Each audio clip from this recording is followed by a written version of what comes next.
Good morning, Sonny. Morning, Chad. How's it going, guys? We almost screwed that. I almost screwed that up. I sent out the wrong link. Had the link for Thursdays going out there, and we were about to go live on the Thursday one. So I was wondering where all the comments were, and now we have comments. Dang, we got DJ and Cass in here. DJ, I figured he'd be awake still. He's probably still in the car. Maybe not. Maybe you made it back home by now. Oracles, how's it going? So this is the Chad Smith podcast for Tuesday, November 30th, 2021. I'm joined right now by my co-host, Sonny Conway of the Paranormal Chop Shop. Make sure to check out the Paranormal Chop Shop every Friday at 9 p.m. Eastern, 6 p.m. Pacific, California time. Specific time. At the Paranormal Chop Shop channel. That's right. Fridays at 9 p.m., 6 p.m. Pacific. What else do we got? I've got Josh Casey coming in a little bit later. I think he said he just woke up, so he's going to be in here in a little bit later. DJ made it home from work. That's good. Dude, I have to buy tires today. You do? I have to. I drove home. For like the past couple months, I've been like, oh, I'm going to buy tires. I need to buy tires. Because they're pretty bald. And good old Mr. Winter, he come knocking on my door today. Get out of work, and all the snow that was on the ground is now slush. And my bald tires were just riding right on top of the slush, and I damn near didn't make it here. The truck wouldn't bite down into the ground. I was floating right up on top of the slush and water, and it's bad. Yeah, you can't be messing around like that. DJ. Dude, the one thing I found that fixes that is to blast music that you know the words to and just sing. That fixes it, huh? It like keeps your brain thinking, or it keeps you engaged. Otherwise, you gotta just pull over and take a little nap. I've done that too. Yeah. Here we don't have to put up with that mess. There's no snow like that here. We can drive on our bald tires until they pop. Oh, the singing to music that you know that's for staying awake. It has nothing to do with snow. But yeah, snow, you're pretty much just SOL. Yeah. My cousin Jake and I were on the phone when I was driving home, and we were talking about you. I'm like, man, Sonny doesn't have to deal with snow. And Jake's like, he's probably never had to deal with snow. I said, yeah, I don't think so. I think he grew up out there. Yep. Only when I'm hunting, I got to go in the snow. My truck slides off the road too. Even when it's got brand new tires on it. And they're big ass tires. They're 35, 1250s. They're big tires. You mean in the snow it does? Yeah. It loads up like that. Tread loads up. The snow sticks in there and it slides. I've been stopped before. Like I pulled over to let somebody go by. I was on a little hill. Yeah. Totally stopped and the truck just started sliding all by itself. When the guy drove past me, all four tires broke loose, started sliding down the hill. Whole truck. Man. Yeah, then you're just panicking then because you don't know what to do. Yeah. Oracles, it's 8 o'clock here. 8 o'clock Eastern. Actually, we started a couple of minutes late today because I almost jumped us into the Thursday show. What do you guys think about this new logo Ben came up with last night? I'm pretty much digging it. Me too. I told him I seen it. You sent me a picture and it was pretty awesome. I like it. And then he said, "You seen the picture? Tell Alexa to fart and record it." That was funny. I forgot all about that. Fucking man, dude, he makes me laugh, man. Middle of the night, I'm in bed. This motherfucker's telling me, "Get up, tell Alexa to fart and record it." That's awesome. And it worked. It was funny, dude. It was funny. Yeah. Did you know she can do that? No, you hear me trying not to laugh in that video. You have to say, you have to say, ask for a fart. I don't remember what I told her. I bet if we say it loud enough right now, everybody's in their house will do it. They can hear us. Alexa, ask turn for a on fart. everyone's coffee. Yeah, Alexa, turn on the Christmas tree. Mine's probably in there going off and on.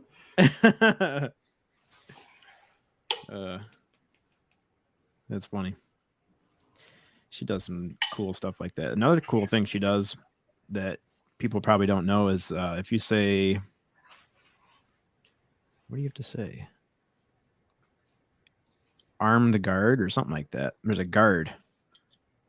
So like when you leave the house, if it hears glass breaking, or there's one other thing. Glass breaking, and if it hears your smoke detector is going off, it'll send you a text message or it'll come up on your phone on your Alexa app. Be like, hey, stuff's going down at your house. That's pretty cool. I didn't know that.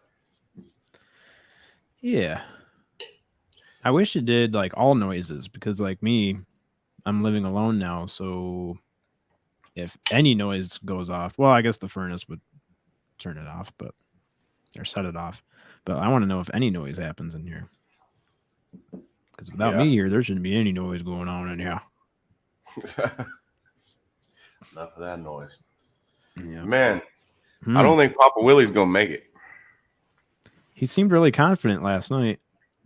He ain't seem confident now that he ain't answering his phone. DJ. What'd he say? He said, stop, my Alexa is freaking out. Cancel. Cancel. Cancel. Oh, Alexa, this one's for cancel. Alexa, play DJ a stinky fart. That's what it is. I know she did it now if she can hear us. Play me a stinky fart. Yeah. Oh boy. Yeah, Oracle says Papa Willie's sleeping. Yep, he's probably sleeping. He's gonna be sleeping till I call him right now and tell him to bring me a cigar. Let's see what he's doing. That'd be cool if we could call him live on the air, but we don't have a phone call app on here. We do. Oh. We got a phone call app right there. It's called an expensive microphone. That's how Dave played the trumpet last night. Is it? Yeah, that's how how Spooky played the trumpet. She couldn't find it, but now she's playing DJ Stinky music. I'm sorry, but the person you called has a voicemail box that has not been set up yet. Uh-oh. We're sorry, but the person you're contacting is fast asleep. Yep. And he wised up like me, and he didn't set up his unactivated his answering service, so you can't leave voicemail. Well, damn. Well, damn. And Josh is just getting up and going too. Yep, I just seen that. He's probably like, you guys are crazy. It's too early for this. We might be crazy, but we're on time. Who can we advertise for while we're out here just dicking around? Let's see. Check out UFO Garage Podcast on YouTube. I had to shave my beard because I ran out of the beard oil. But I'm growing it back out. Maybe that's what happened to Dave. Dave shaved first. Dave went all biker with his handlebars. Yeah, I'm not really sure what the inspiration was for that. Now it's going to grow. He's going to have to grow it. How is he going to have to do that now? Grow it out and then do a trim? It's going to take a while to get it all uniform again. No, you just trim it short like this. And then grow it all out again. And just this little part right here will be longer. But you keep trimming it and it catches up. I'm worried now though, because he said was going to happen with the old one, or with the beard he shaved off. Mm-hmm. And I think he knows my address. If he saved that damn thing, oh man, Well, the reason why it reminded me of it is because I saw a picture of him holding it all in his hand. I'm like, if he put that, I hope he didn't put that in a Ziploc bag and put my name on it. You asked for it. I didn't ask for it. And then I said, "Yeah, dude, you can get a picture of him and then glue it to his face." And he said it'd be like 3 nights so you can stroke his beard when you're confused. Oh man, Dave, what should I do? Should I buy tires for the truck? Should I just buy tires for the truck or just wait it out? Save the money. And live risky. I could get one of those porcelain dolls and put Dave's beard on it. Man, that ain't funny. That porcelain doll is scary, dude. Ken, what should we do with this beard? We should put it on our porcelain. Huh? Those damn baby eyes just stare at you. Yeah. Yep. Yeah, I'm not really down with baby dolls. I'm just not down with them. Don't come at me, baby doll. Right now. Take your eyes out. That's right. Stop looking at me. Oh, yeah. I don't know if I could sleep in the apartment with one in here. I don't think that they're. Are you scared? Oh, you mean a doll? Yeah, the doll. Yes. No. Nuh-uh. What made them scary in the first place? What made them scary? Yeah. I mean, if you really think about it, how does a spirit get attached to something that a kid plays with? Is it baby spirits? I think that's a kid spirit in there, she said. And it's attached to it. And it has been for a while. And I don't know what kind of doll that is, but do the pupils not look like they're dilating and stuff? Mm-hmm. Yeah. Did you see that too? Yeah, it was pretty scary looking. And the eyes look like they're moving. Like, no. It's just like too much. Anywhere you move in the room, it's looking at you. No. It's just, yeah. Too much. Baby I'm like you. That can't be in my house. No. I'd prefer it to not be in the house. Yep, Baby Willie cast. That was it. Baby Willie. Thanks for sharing it out, Oracles. I'm going to run out of cigar. Papa Willie better get up and really show up. He's always got 2 packs usually. Oh, yeah?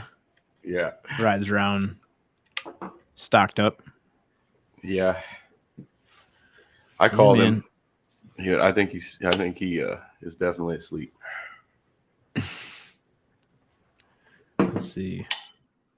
Let me text him. I'm gonna hit him up on Messenger. You gonna fire him? Don't fire him. You gotta give him a warning. Yeah. Papa Willie, we have a 7-point system. And you're a no call, no show. That's 2 points.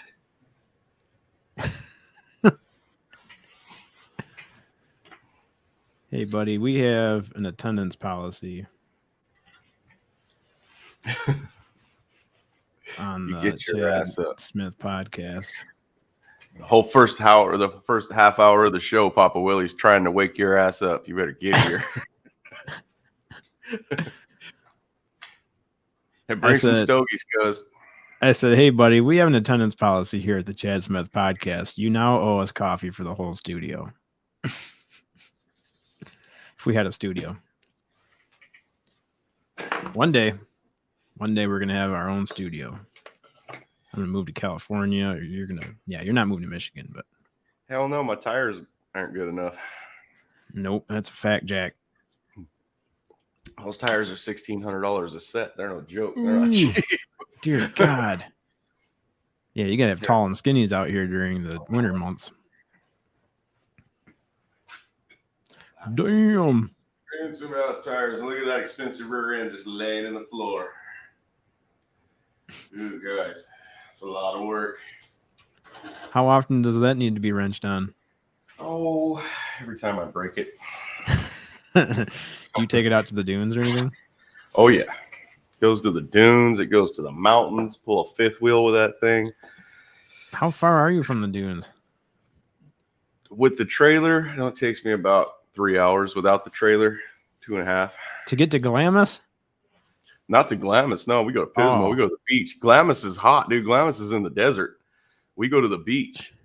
I'm gonna send you a picture. I'll try to find you a picture and I'll send it to you. Is this like an area that people don't know about, but it's like a gem? This is the area that a lot of people know about. And it is party central. You're gonna see a picture of my truck. This is what I'll send you guys. You'll see people off behind me. It's because I'm there early. We go out there and stay for like a week. And usually there's people just by the time the weekend gets there, it's packed, dude. There's people all around you, and it's a big ass party. Like 10,000 people. Oh, damn. I think they let 10, somewhere close to that on there now. The only ones I watch are that I've seen videos of is like Silver Lake Sand Dunes in Michigan and Glamis. Yeah, no, our dunes are nothing like Oregon dunes either, guys. Our dunes are nice. It's like Glamis, but the ocean touches it. It's not as big as Glamis. We don't have that much riding room, but that's funny. Our dunes are nothing like Oregon's. We got nice ones. Let me make sure here. What's theirs like? When I do go there, this is the end of the beach right here, and I know the people that own this hotel. Mm-hmm. I'll send you this picture. When I go there and stay, this is where I stay. Josh is when I don't stay in the trailer, I should say, or if I get tired of staying in the trailer, because my wife likes to stay on the beach in the trailer constantly, I like to be in town. And since I know the people that own that hotel, I get to rent this suite. It's got bedrooms in it and stuff. It's like an apartment, and it's on the top floor. Got a balcony. It's really nice. You guys will see what it looks like here in a minute. I think I'm just messaging them to you, Chad, and then you can pull them up, I think. Oh, we have somebody backstage who wants to come on. All right. Good morning. Big Willie. What is up? What's up? What's up, buddy? I can't even tell what I'm looking at. You know that you're awake, though, right? You know you're awake?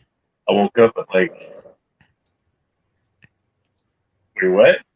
I was just making sure you knew that you were actually on here. It looked like you were sleepwalking or sleep podcasting. You calling into the show when you're asleep? No, I woke up at like 5:30 today, and I was like, so today's a sick day. Oh, it's a sick day. I think your phone's breaking up a little bit, but no, it's good on my end. Really? On my end, it's it's choppy a little bit. It's weird. Yeah, I don't know how people do a good stream from the phone, because every time I've ever tried it, it sucks.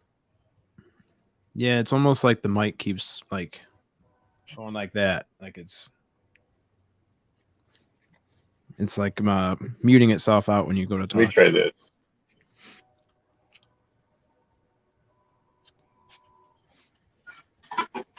You at your house?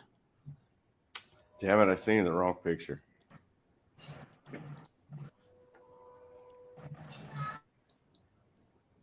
Man, we should have did this way earlier. Did what? The podcast? What happened to Willie? I look up and he's gone. I was sending you pictures. He gone. He dropped out for a sec. What are we looking at here? I know there's pictures of this truck on the beach. Oh, damn. Yeah, it's there all the time. That truck. Damn, you put a tent right in the back. Man. You see the truck down when you go to that picture? There's a white truck right down in the corner. I was up there looking down, and I seen that dude's truck, and he had a motorcycle on the back of it, and I had just bought one. I had a red one in the back of my truck, and he was trying to load it on the all the way down in the left corner. Right there, that white truck. Yeah, there was a guy trying to put a motorcycle on the back in a little rack, and I told my wife, I'll be back. I'm going to go down and buy that motorcycle. And she goes, he's not selling it. I go, yeah, he is. And I walked out on that balcony, and I go, hey, man.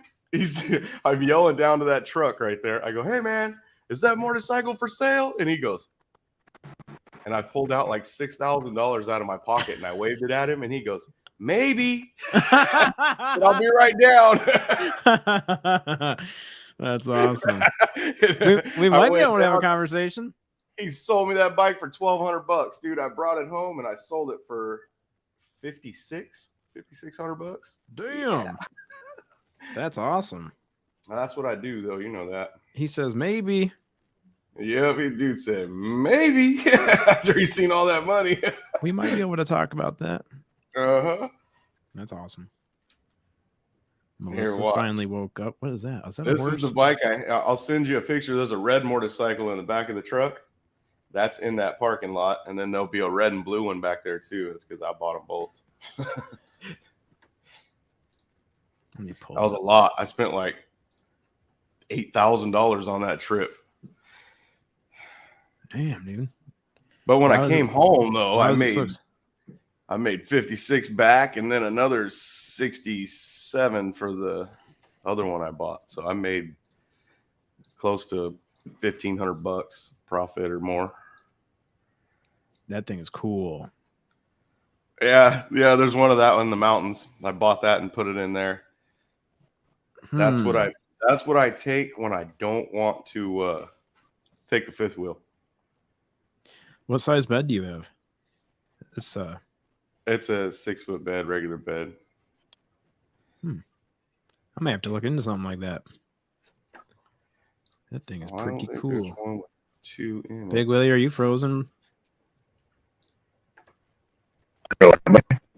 Oh boy. Now it's breaking up. Yeah, it's broken up now, buddy. Okay. Oh yeah. Real bad. Are you out? Oh, holy moly. Are you out in the boonies?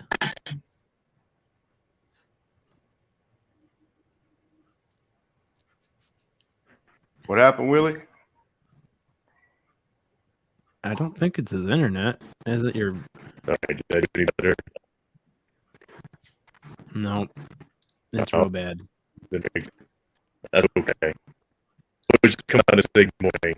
And then good morning, dude. So you guys take right. Go get behind your microphone and call us back. Yeah, let's put him to work. He said he called in, so he should be by his microphone, right? Oh my lord, dude, that's so much work you got going on here. What is going on here? See, that happens about every 5 years. That's the whole truck stripped apart. There's no front end in there or nothing. I do that like every 5 years. Instead of buying a new vehicle, guys, I make that one brand new. That's a good idea. Huh. Yeah, this one right here, this is why it gets so messed up.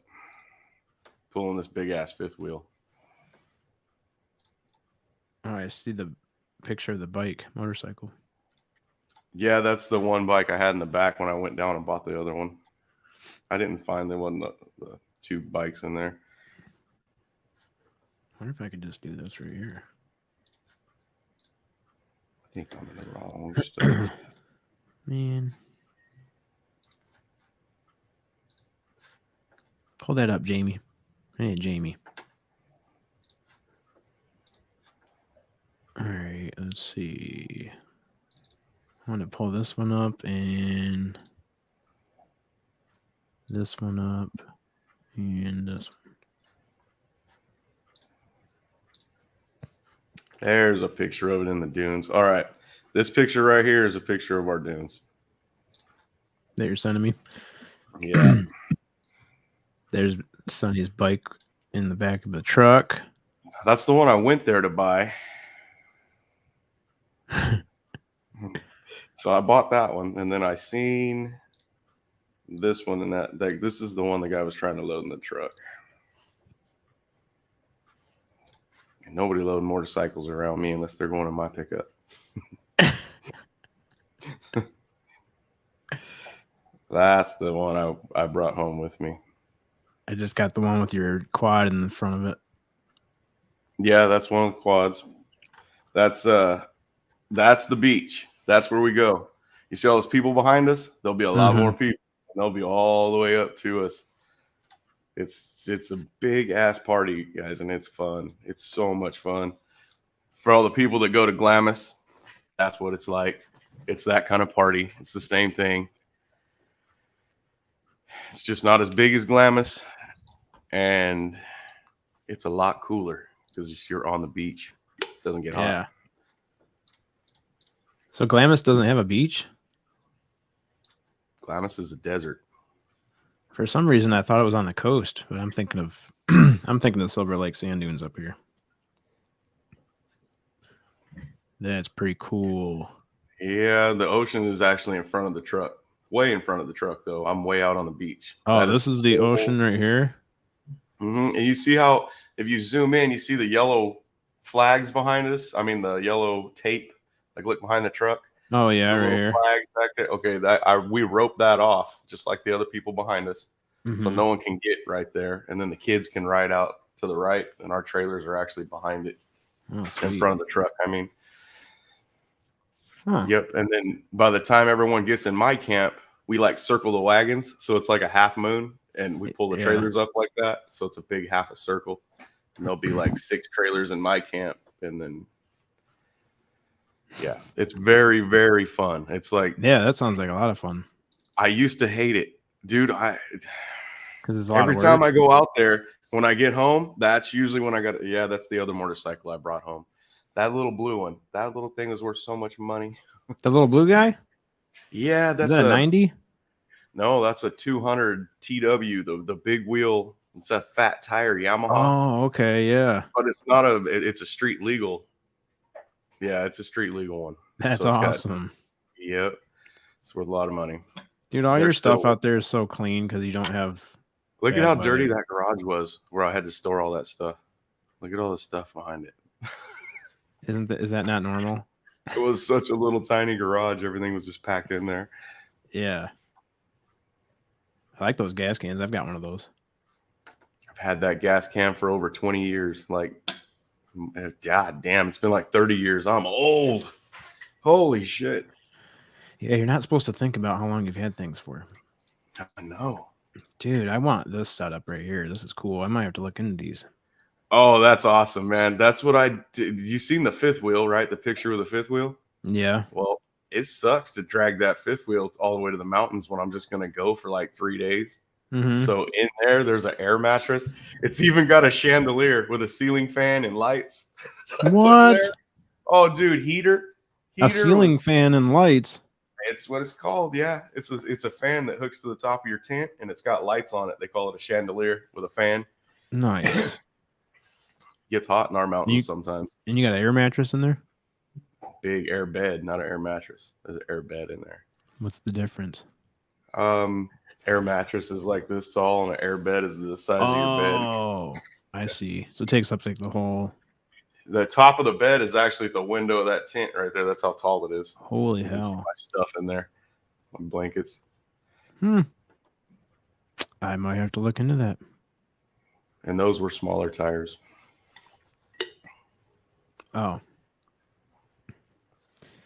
The one thing I say about Chevys, because I always like Chevy trucks, but their wheel wells are more squared off than Fords. Like a Ford is more rounded, so you can fit taller tire or bigger tires on a Ford without.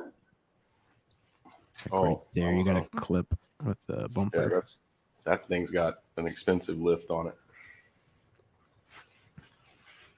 Yeah, it looks like a beast. Does okay. Pull that fifth wheel.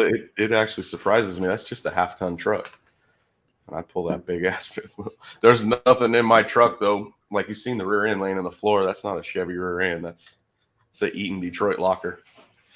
There's nothing hardly Chevy underneath that pickup. Just the motor and transmission and stuff like that. Yeah. All the running gear is from Detroit. This Detroit stuff. Those are the new wheels and tires. Is that the Jim Goodall motel? That's Jim Goodall's home away from home right there. That's what he got. He was so funny. He got in there, and when that thing slid open, it's big in there. It's really big. It's got a big slide out. The whole side slides out. And he got in there and got his computer set up. I started to go in the house and go to bed, and he said, "Hey, make yourself at home. Stay a while. Sit down, man." It was his 10 minutes after he walked in there. I guess he felt at home. Hey, I'm catching up on the chat here. What is going on? And DJ. The trailer has to be lifted too. That's why it's so tall, because the truck's tall. So the trailer's lifted? Trailer's lifted. How do you do that? Flip the axles. Instead of putting your springs under the axle, put them on top.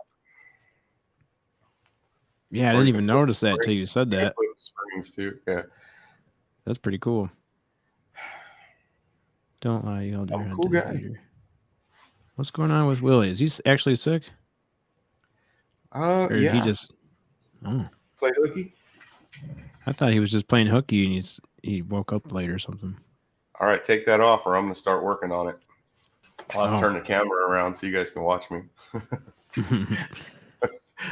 So you don't dread working on it? You actually like working on it? It doesn't. Yeah, I don't like to work on it because it's expensive. Yeah. Like that rear end's sitting there because I got to go get those the bearings pressed off and on the pinion gear. That's what went out. It's the pinion gear bearing. And I'll change them all. I'll change all 5 bearings instead of just doing that one. Because there's metal there. Once it goes out, there's metal in the oil.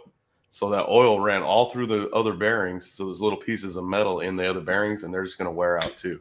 I don't want to have to do it again. It's expensive. It's $100 just for the fluid for that rear end. Jeez, dude. Just for the fluid? Yeah, because of the rear end I put in there. It has to be the good stuff. Synthetic. Oh, synthetic and Lucas even. It's Yep. Super noise. So you have like a good one that's in there now, and then you have one that you have to that you work on and rebuild. Right now, the truck's jacked up in the air. I'm driving. Oh, your truck's out of service right now. Mm-hmm. But I have 3 cars, so it can be out of service. Yeah. I was thinking for some reason you had one, like an extra one, and you rebuilt one while you were using the other one. I used to, but I blew that one up. I blew that extra rear end up. Yeah. Okay. That's why it has to have that good one in there. Good stuff. You're welcome. This is a chop shop talk, though. We're supposed to be talking. Oh yeah, we're not in the chop shop. We're well, this isn't even like a. I did say paranormal. We're not even talking anything paranormal right now. No, my Buick's paranormal. Remember, we call that Aunt Ruthie. Aunt Ruthie bought my Buick in 1969, brand new, guys, and they only drove that car on special occasions. I found it in a field. My buddy told me that his aunt's car was parked out in a field with horses. I went and looked at it. It had been sitting out there for 6 years. All I did was I didn't buy it. The guy that took me over to look at it, he bought it back from the man he sold it to. They had it for a month, drove it. It broke down. The front end broke. One of the sway bar bolts broke, so the front end fell. And they parked it out in that field and never drove it again. And I went over there to get it and look at it. I twisted the battery cable and it made a spark. And I heard a spark and hear it. So I got in the car and turned the key forward, and the gin and oil light came on, the alternator light, the oil light. I started pumping it, turned it over, and the car started right up. That's why we say it's possessed. The car wanted to come home. It's sat there for 6 years with gas being put in it, no chargers on it, and the car started, man. So I've had it now for 2 years, and it has never not ran. AC works, all the power windows work, everything works in the car. It's only got 75,000 miles on it. So that's why we say that. Aunt Ruthie wanted to come home. We call the car Aunt Ruthie. That's pretty cool, man. Yep. I can't believe how many. It's got no miles on it. My truck's got 102. It's a 2018. I'll send the pictures of that too, so you can pull that up. I have pictures of it in the field where I found it. Do you happen to know if all your Wi-Fi in the house is turned off? Oh no. Is it messing up? Yeah. No way. Kinda. Yeah, no one's using Wi-Fi in there. It's early here. No one's awake. Oh yeah, that's true. 5:38. Big Willie, I need something that's really funny. Oh, you know what we could do is play. If you want to hear a solid Chad Smith laugh, we could play your clip on the Spaced Out Radio TikTok of Lynn allegedly not farting. Allegedly. Gemma Jade's texting me, and my phone's on 1%, so that's not going to work. Well, then drop her a link. Gemma Jade, if you are up in... Yeah.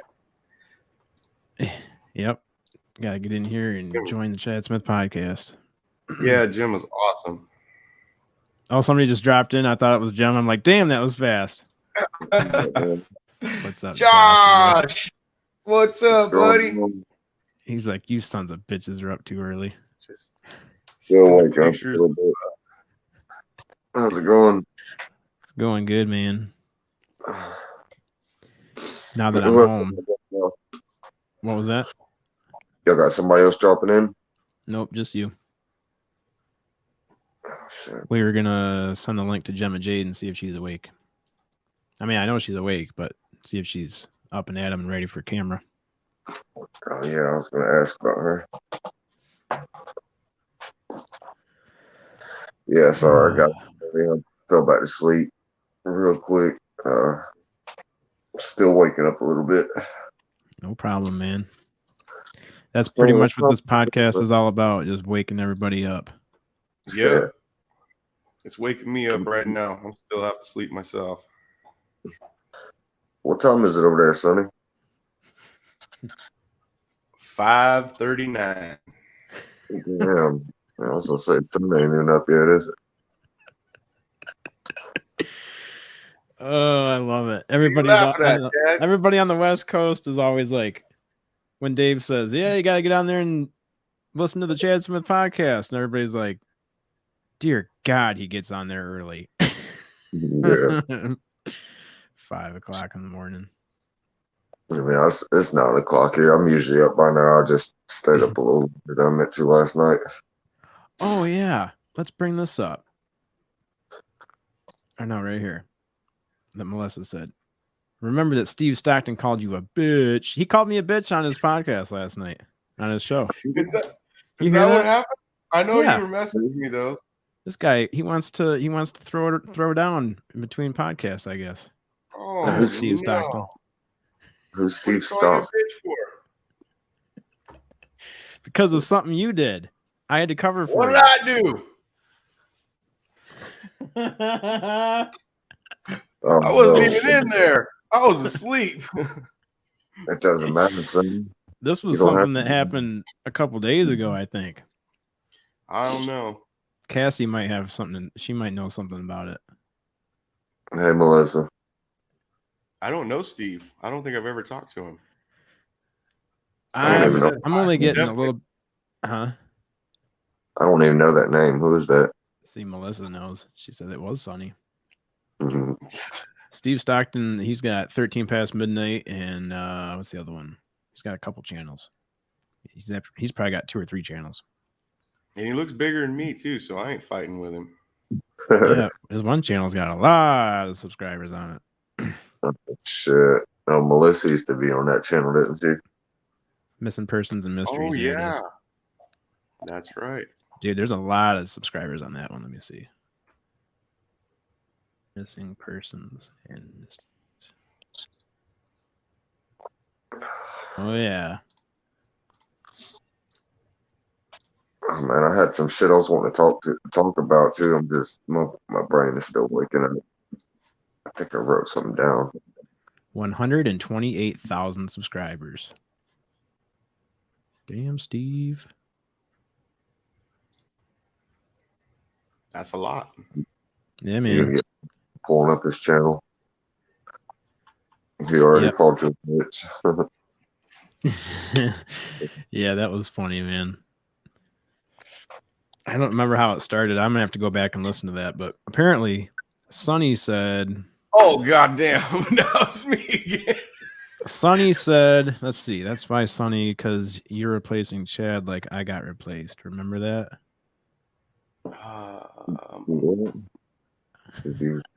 Something about how Melissa got replaced on somebody's channel. Oh, that's right. She did get the boot from Steve's channel. Well, somehow it got back to Steve that I don't know what was going on. Then Steve called me a bitch on the air. Oh, was he being serious? Oh, no, we were joking. Wait a second. I ain't replacing Chad. If I replace Chad, that means I got to do all the work. So now he knows you're lying. Chad's got the keys to the castle, guys. He runs both channels. I'm just here. Hey, now I don't run both channels. You do now? You do really good with the Paranormal Chop Shop, man. I haven't had to touch that thing since I gave you the... Yeah, but you do good with like the Facebook stuff and getting everybody organized and getting the guests lined up. I try. I couldn't come close to getting the guests you get over there, sir. I'm not on the West Coast where all the celebrities are. Like Jim Goodall. I can get Artie Lang though. Artie who? Artie Lang. I know. How can we didn't start out with that today? I forgot about it. What's up, Josh? Who's Artie Lang? I say you just drop it right now. It's funny you should mention that, sir. Let's show you. This is Artie Lang. Wait. All right, so guys, Artie Lang's one of my heroes. I'm a funny guy, so Artie Lang is actually he's one of the really funny comedians that I like. And actor. He's an actor too. Okay. The name sounds familiar. He was a co-host on the Howard Stern show. Yeah, he's from Stern, man. Funny guy from Stern before he got canned. Okay. I'm not impressed until he gets Dan Aykroyd on there.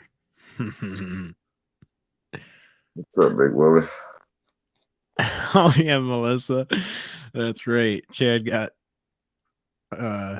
called a bitch, and then they're gonna meet at the mailbox. That's what Steve Stockton said. He was like, he called me out and said he was gonna meet me at the mailbox. I'm like, oh man, I need Joe Monk's baseball bat. That's funny. All right, so here we go. This is Artie Lang right here. Okay, I own the rights to this because I bought the damn video, paid money for this. All right, here we go. Oh shit. Hey, what's up, brother? It's Artie Lang talking to Chad Smith and Jake Luckhart. What's going on? Hope everything's good in Ann Arbor, Michigan. All right, go Wolverines. The Michigan Wolverines, as the great Keith Jackson used to say. The Michigan Wolverines take on the USC Trojans in the 58th granddaddy of them all, the Rose Bowl. What does that spell? That spells bad news for the Trojans.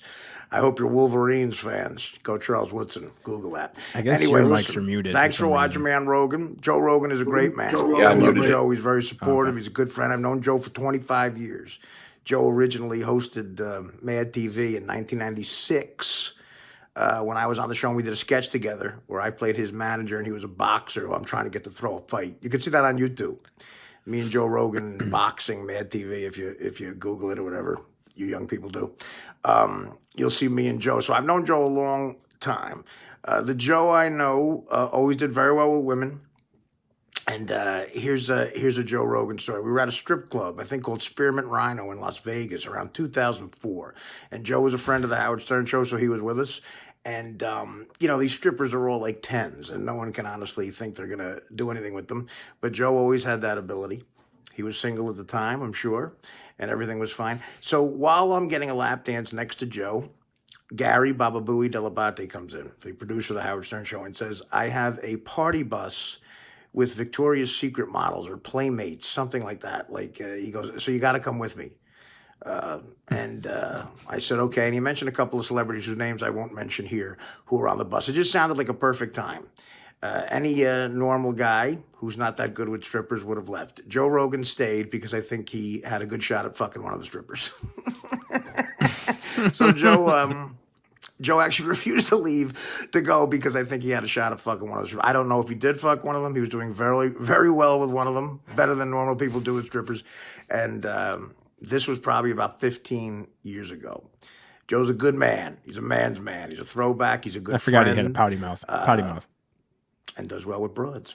I thought that was funny that he wouldn't leave to go to celebrities and playmates from Playboy and models on a bus because he was with a smoking hot stripper. I knew I could not do anything with the stripper, so I left, and nothing happened on the bus either.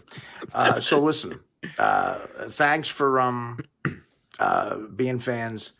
Go Wolverines, and I don't know. Later, bros. Love you. Love Rogan. Thanks for doing this. Take care, guys. Chad Smith and Jake Luckhart. Be well. Well, I mean, give a shout out. Baba Booey.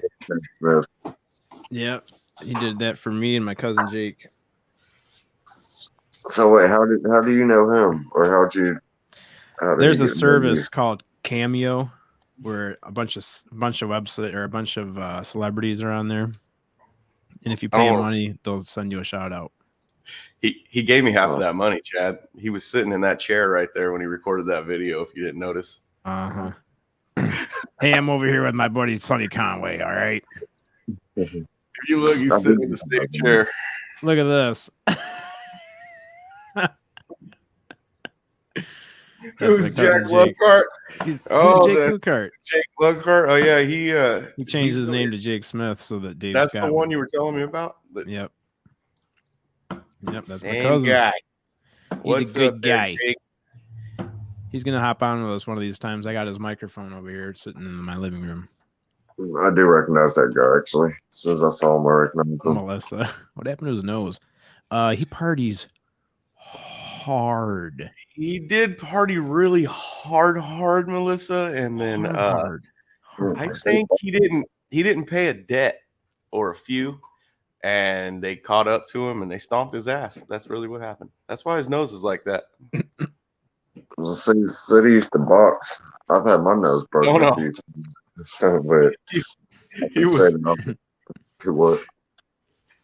He didn't used to box. He didn't used to box. He was doing a skit with Joe Rogan on Mad TV, and Artie Lang was acting as the boxing coach. He's not a boxer. He don't fight. So he grew an extra one. Oh, that's fucked up, Melissa. Don't make fun of Artie. Isn't that mean? Man, I had my nose broke once, but I can say I won the fight. The guy sucker punched the shit out of me, man. Like literally. Over stealing, or not even stealing. I picked up one of this dude's Yinglangs one time at his party. I was like 18 years old, man. And I thought it was one of my Yinglangs, and this dude, like, I turned straight around to a sucker punch, man. This dude, like, broke my fucking nose, but I ended up knocking two of his teeth out. So he got his. He got his. I don't like getting sucker punched.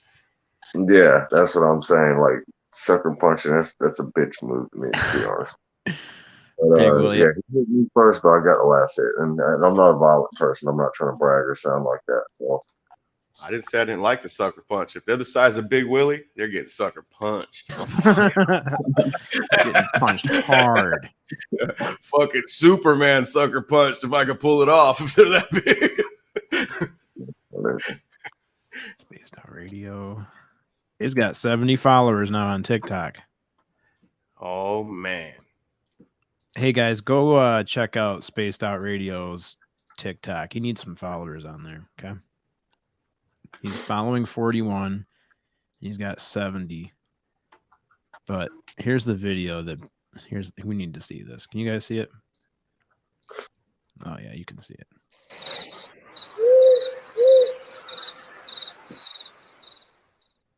Do I see Bigfoot? Truly amazing. That was not.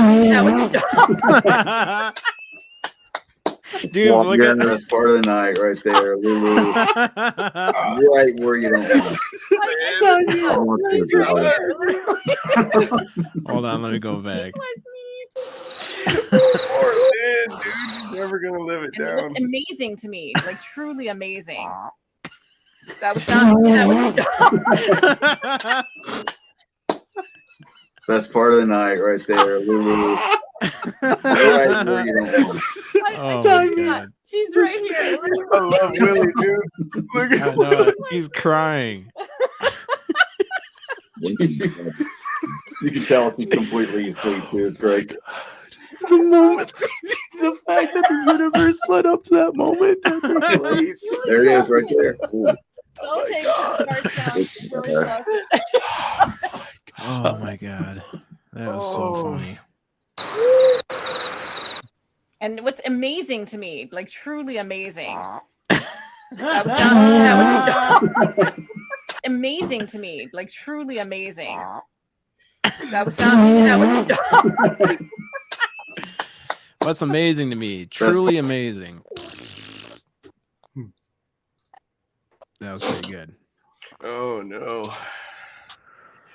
Oh, all right, there you go, Big Willie. Got a laugh out of me. Oh, poor Lynn. She's never gonna. Spaghetti Now it's on. Lee. What's up, brother? Yeah, man, you ready to come on here? You ready to come on here with us, buddy? Hell yeah, he You is. still got to work out some of your issues that you were having over there. I bet he's got it figured out already. He didn't need us. No, it's pretty self-explanatory if you really dig into it. No, I don't know. There's still some shit I can't figure out. Yeah. Most of the stuff I can't figure out, if I get on YouTube and just search, there's usually a video that's like, hey, I didn't know what I was doing either. I learn a lot of stuff on YouTube. There used to be encyclopedias. Now there's YouTube. What are you laughing at? All my life, that's how it went. My brother waited for me in the bedroom and drop kicked me into the closet as I walked into the room. We need to get Willie on here to tell his goat story. He didn't learn that on YouTube, but man, it's funny. Papa Willie or Big Willie? No, Big Willie. Remember the goat? The goats that don't like water? Yeah. I don't think I heard that one. Oh, yeah, you did. Man, I need to take some medication for my memory. DJ at work, he comes up to me and he's always talking to me about stuff that happened on the podcast, and I'm just like, oh, I bet that was cool. It was my podcast. I should remember most of the things that happened.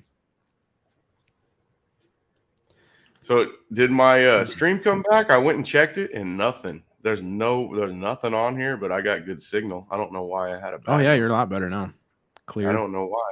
It was fine then too. I don't know what was happening.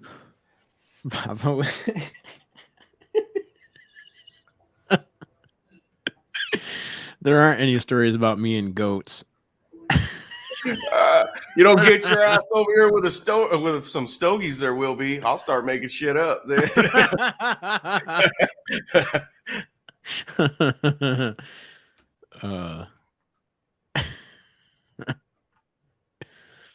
Did Spaghetti Lee answer us back? Melissa said dog fart. I hope she didn't inhale. Oh.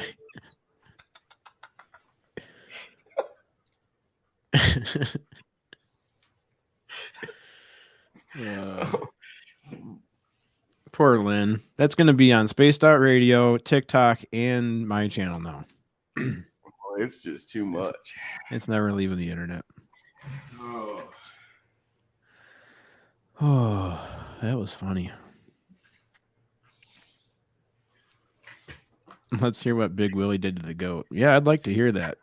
Big Willie, do you think you could call him? Big Willie did to the goat. Oh, I like that. We want to hear what happened to this goat. You have Wi-Fi? Now everyone's just going to use their imagination until he gets on here and tells that story. Melissa. Yeah, this is it. We're super professional today. This is coffee chat. Coffee chat with Chad and Sonny. This is what it's like. We have a whole lot of stuff planned. And oh, here we go. We got Josh Casey backstage. What's up, Josh Casey? What's up? My internet's fucking up. You see me good? Yep. Much better now. Yeah, I don't know what's been going on. Oh, have you seen any orbs lately? Last couple days? No, I haven't been doing a whole lot of scout watching though either, to be honest. I don't know. Sorry. Hey, I'm gonna send this to you, Chad. I pulled this up a long time ago. This was on. This picture's from a guy and a girl that live way far apart from each other. One lives actually in town over here. The other one lives out here in the country. So one lives way north, one lives way south. This guy took this picture and told me what he's seen. And he said that these things all came together in the sky and made almost a circle. And he said there was more of them than what's in this picture. And the girl had the same fucking picture of the same thing from way south, and it was a lot smaller and harder to see. This guy said it was like right above him on the west side, the northwest side of Fresno, and she was on the south all the way. She's actually in another town, a little town out here. And so her picture was different, but this picture was good. I take that back. Switch that around. The guy's pictures were smaller. Her pictures were good. She was flying a drone up in the air and taking pictures of this thing so she could get better pictures of it. So, yeah, turn that around. It was the guy, and the guy had bad pictures at the north. She had good pictures at the south. That's what it was. Was it same state? Yeah. Same state. Just they were about 50 miles apart from each other.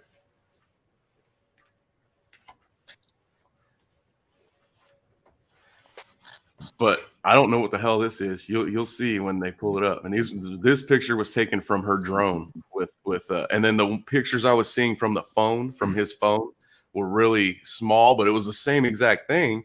It was just farther away because it was a phone and he's on the ground.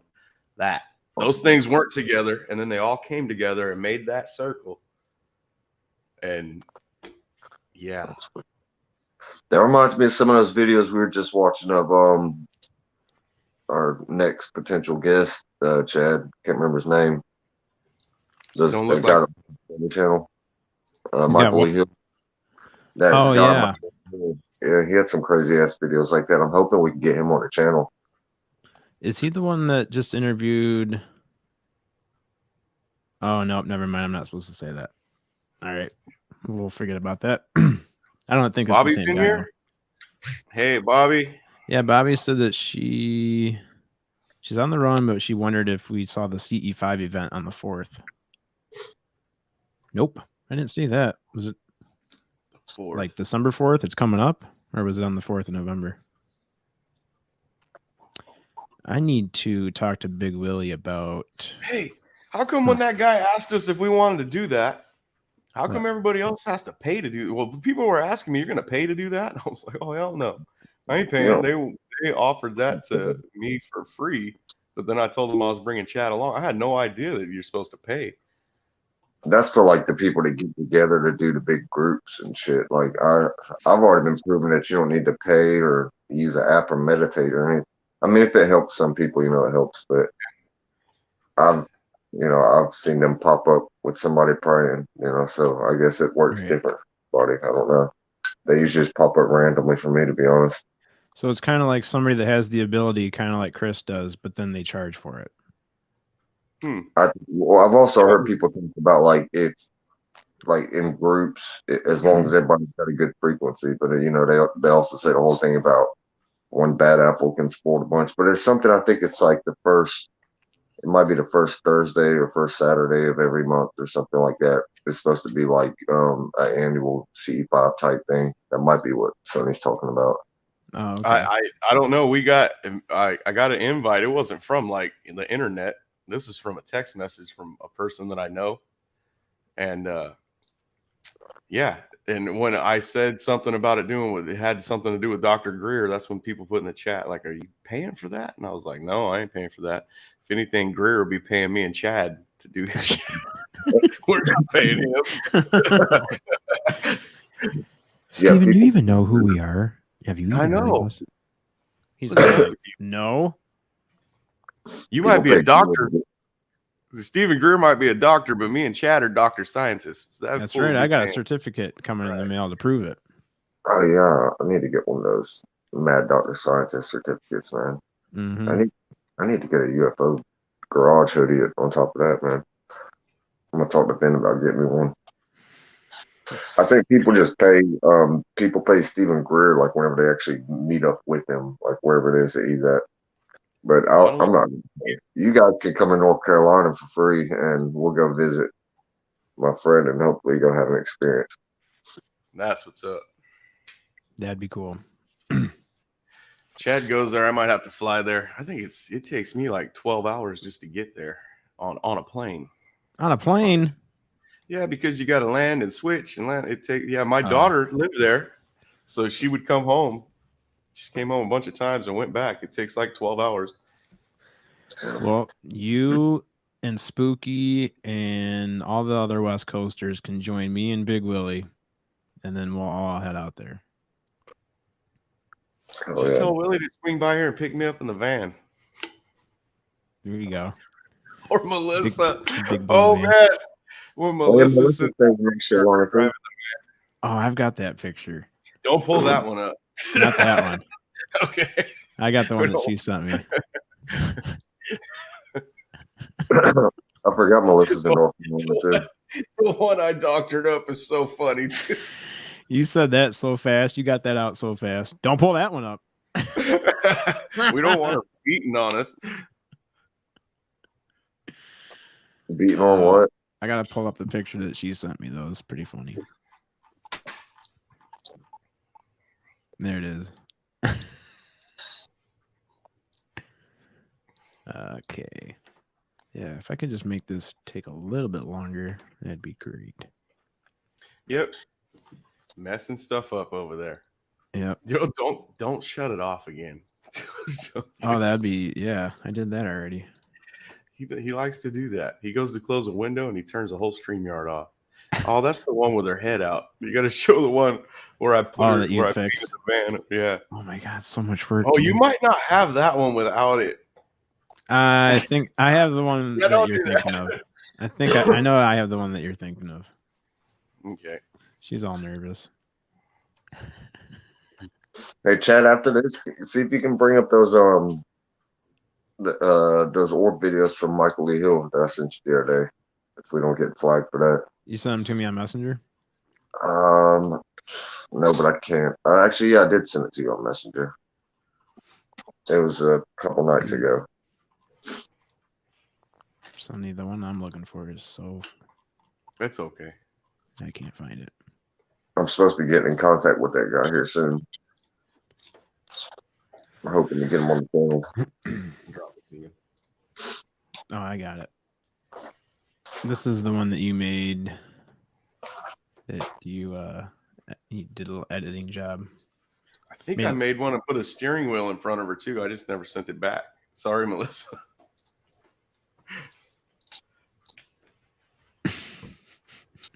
Fixed it. Oh, on my computer, you can really tell that you fixed it, but on my phone, I couldn't see it.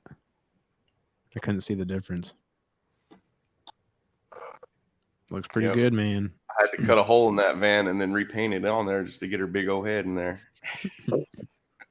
Get a big old... She's got a Fap head. She's been hanging out with Fap. I know.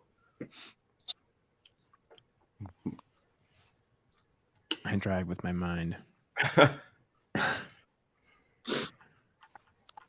All right, so I have to pull up what Josh was just talking about. Let's see. Yeah, you don't have to play an entire video. I think it was like an hour long, wasn't it? Just the one part with the orbs. Remember the ones that like split into three or some crazy shit like that? Yeah, that was fucking bonkers, man. I really hope I can get that going on the channel.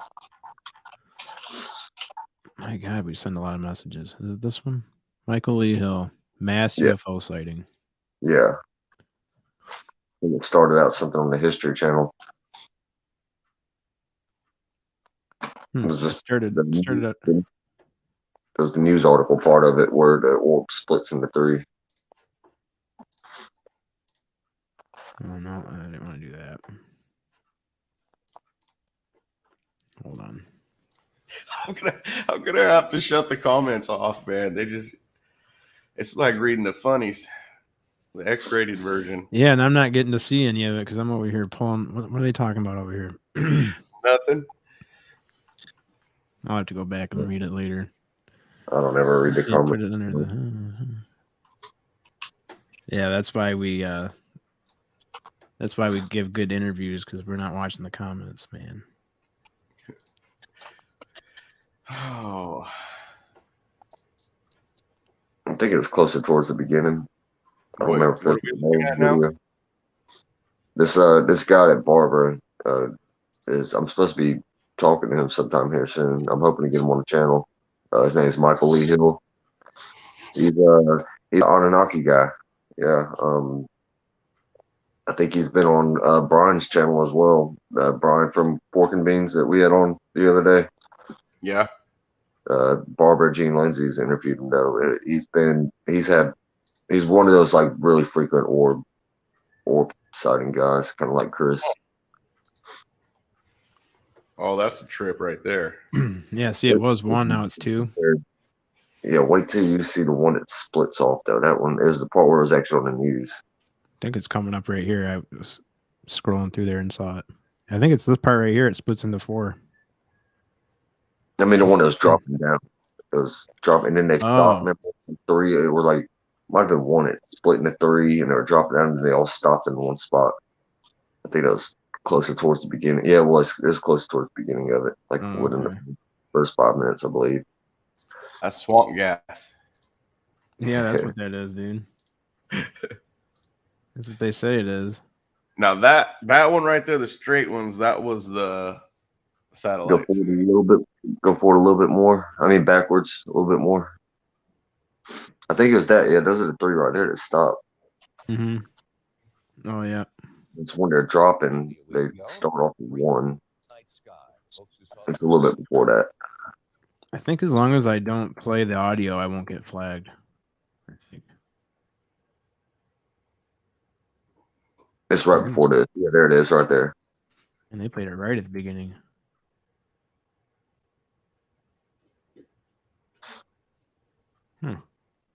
Yeah, this guy right here, he sees orbs really frequently, and apparently he's got some kind of Anunnaki connection.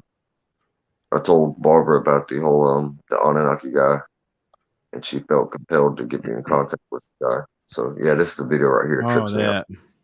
Yes, this is wild. That's when they stop. Yeah, I've seen that before. That's bizarre.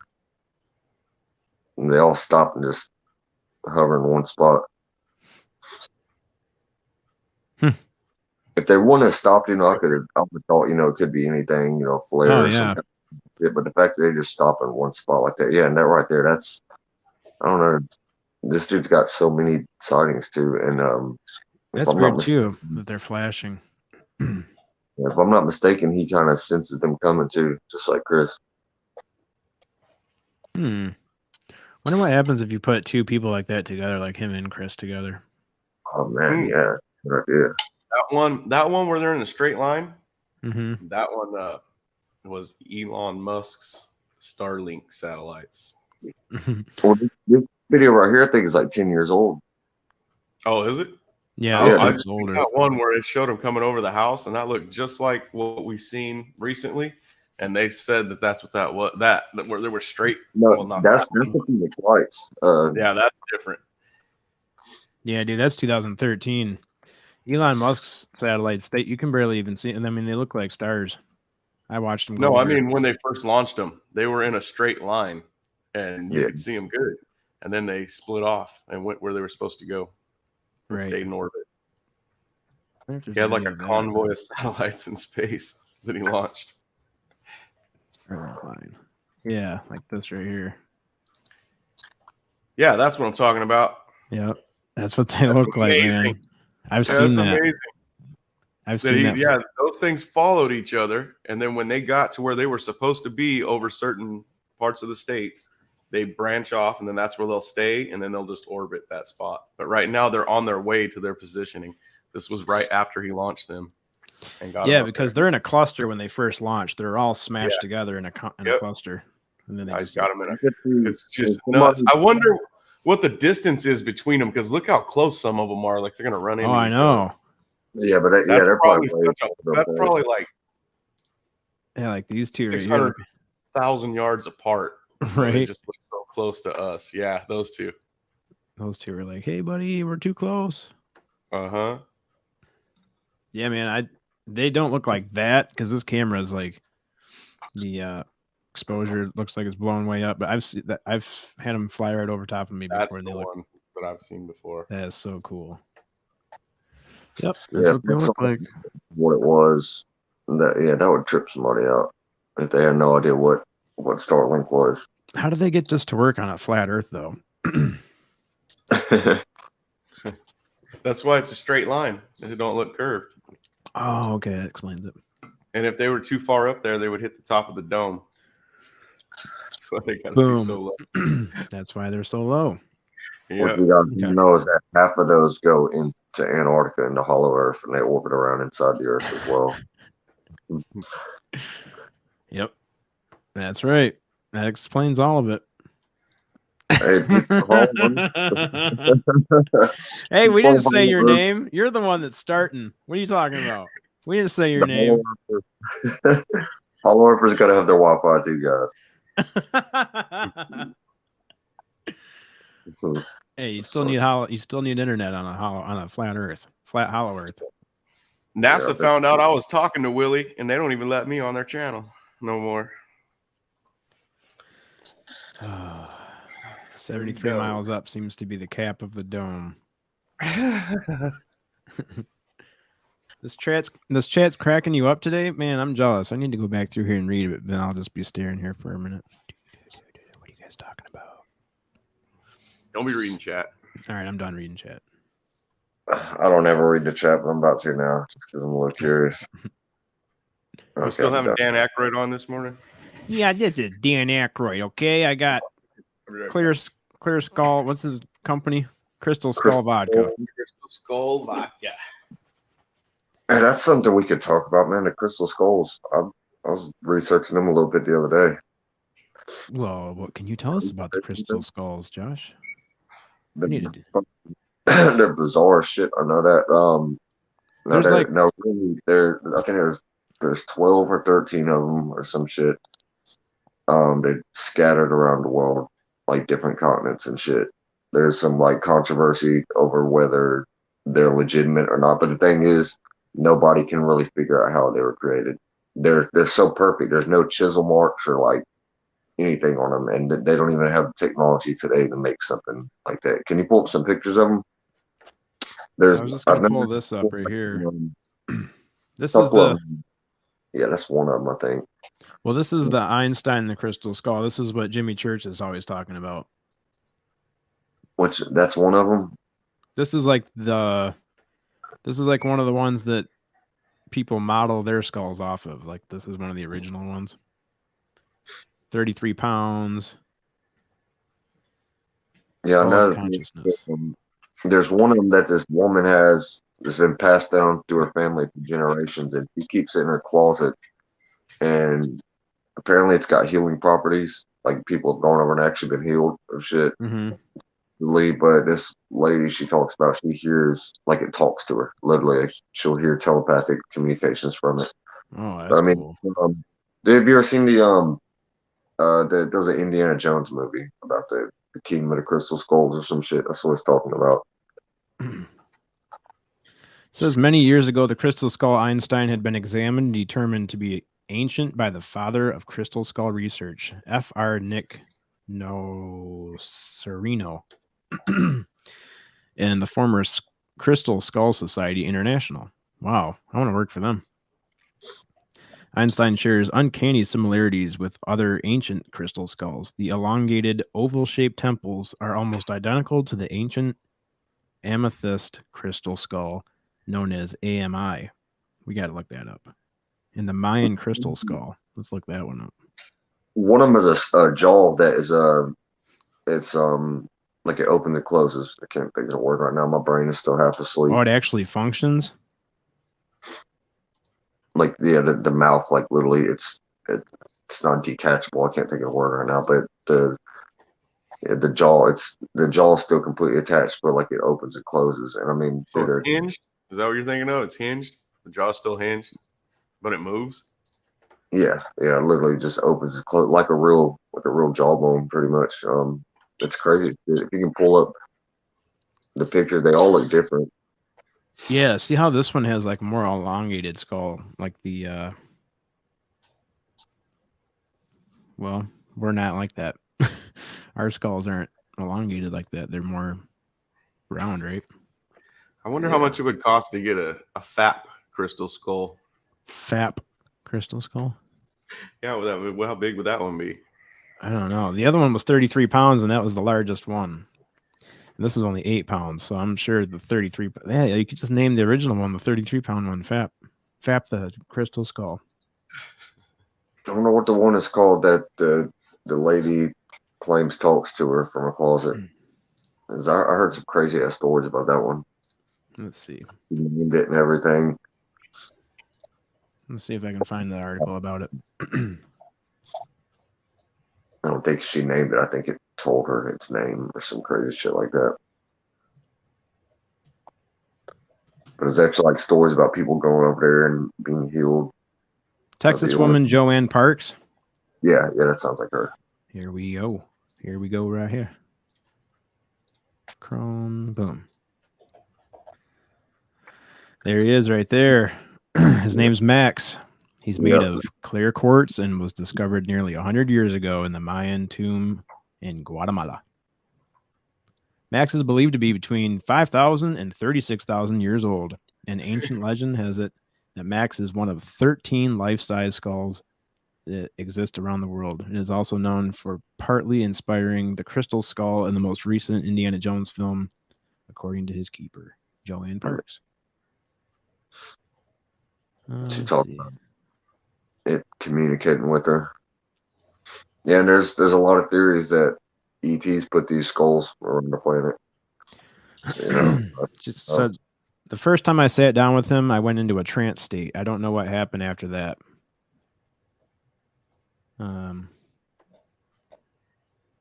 Max does not represent anyone's religion. He's not about religion. He's not here to help someone find a religion or a church. He's here to help and guide each individual who's come into contact with him to find peace, harmony, and forgiveness within oneself. Huh. There's some crazy shit about those skulls. I was researching those crystal skulls like way before I even started believing in the whole UFO phenomenon, just because that's real. You can't deny that those crystal skulls are real. They're a mystery. Nobody knows how they got here. There was like a rumor that got debunked at one time that some explorer scattered them around the earth for some stupid reason. I don't know why somebody would. That makes no sense to me. Why would why would an explorer who's seeking out treasures and shit go purposely hide treasure around the planet? That makes no sense to me. Yeah. So you think they have something to do with communication?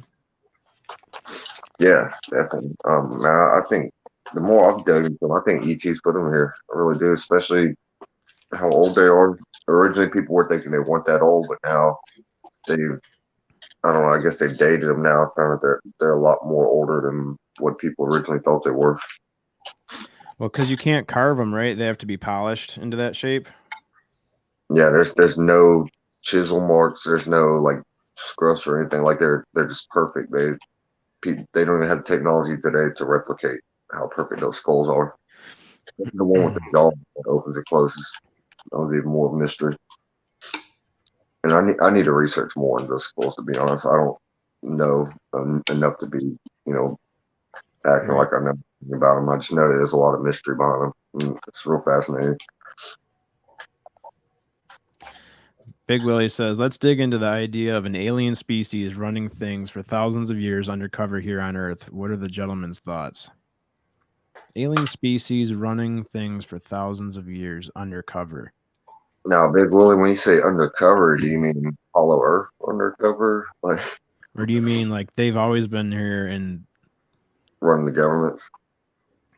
It's the lizard people. That's why all them lizards be hanging out with me all the time. They're probably aliens. Oh yeah, man. I like Melissa's theory, the zoo theory. Like we're all just zoo animals. I'm glad I think of us as a garden and a zoo, man, because thinking of us as a zoo just makes it seem like we're like an experiment or some shit. I mean, maybe we are. I don't know. I think we are. Yeah, I but always if it's thought, I hope it's a good experiment, not like some shit where they can just say fuck it one day and get rid of all of us. Which I mean, the way people treat each other, to be honest, I wouldn't blame them. But that's horrible. What's secret societies? Hiding in plain sight. Yeah. I can agree with that because I mean I never used to, but now the way the world's going right now, it seems to be a lot more realistic. Or like the plain sight thing, like as far as some of them looking just like people, I've been really thinking that could be a lot more true here lately than what I used to think. What's up, Papa Willie? Especially after I started telling that Anunnaki story to more people, man, and yeah, like people, Brian, Barbara, a couple other people I told it to, they really think that Anunnaki guy was legit, and I was doubting that. Now it's like the more I look back at it, man, the more I think, there's too many coincidences stacked on top of each other.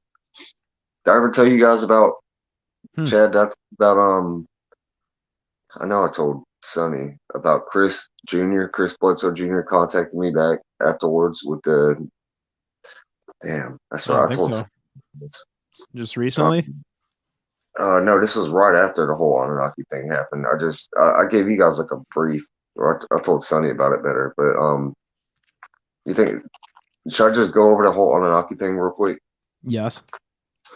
Okay. Damn, I need to prepare for that.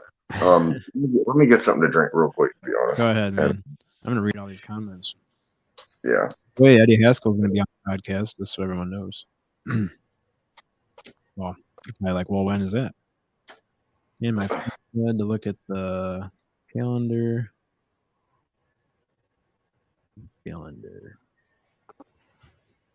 Civilizations. What's that? I said 5 advanced civilizations. That was the Israeli guy that we were looking at the other day. He was saying it's more like 42 species, didn't he? 50. Oh, I don't know about species, but I know they say that they've come down here and changed our DNA like 52 times or something. Have you heard that before? Yeah, I was talking about the Israeli guy who I think he just passed away, the one who was on his deathbed, and he also said some crazy shit about Americans working with ETs on Mars or some crazy shit like that. Oh yeah, More like 42 different species of ETs, and most of them are benevolent, but apparently there's like a few of them that might not be so good.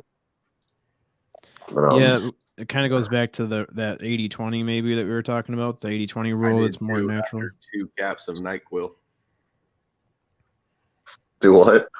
All I heard was caps of NyQuil. Sorry. I had to finish texting Billy so I could finish that. He told me he finally slept good last night. I told him, yeah, I did too after I drank 2 big ass things of NyQuil. Hey guys, let me go to the bathroom real quick and I'll be right back. Go ahead, man. We'll be here. Yeah, Eddie, can you tell how organized I am so far? Eddie had to tell me when he's going to be on the podcast.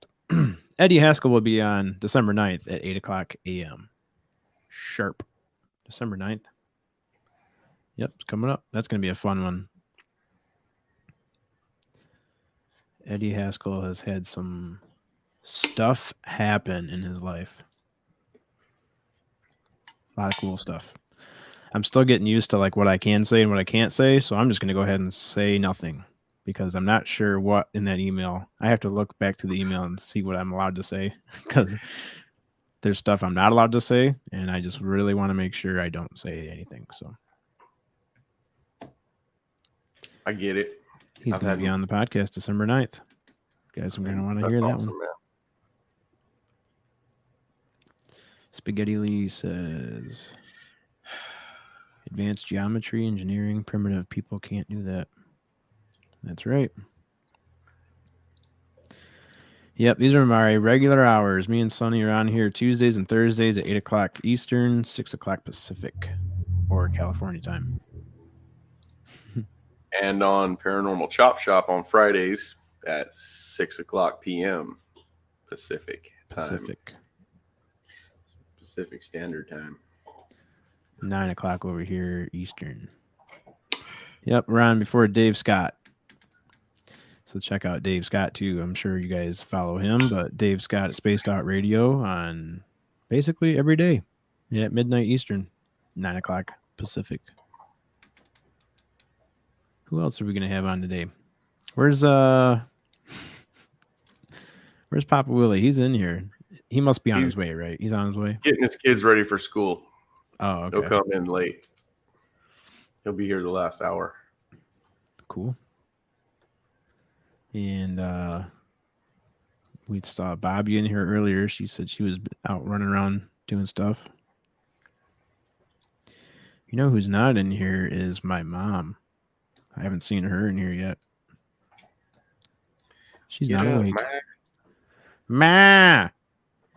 We want the lasagna now. We want yeah. You want some lasagna? Hey Ma! No, it's really no big deal. Yeah, we want it now.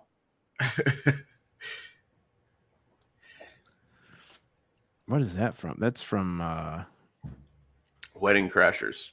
Yep. Will Ferrell. Yeah, that's one of my favorite movies. Man, it's funny. Lynn, it wasn't me on the weekends. That was the dog.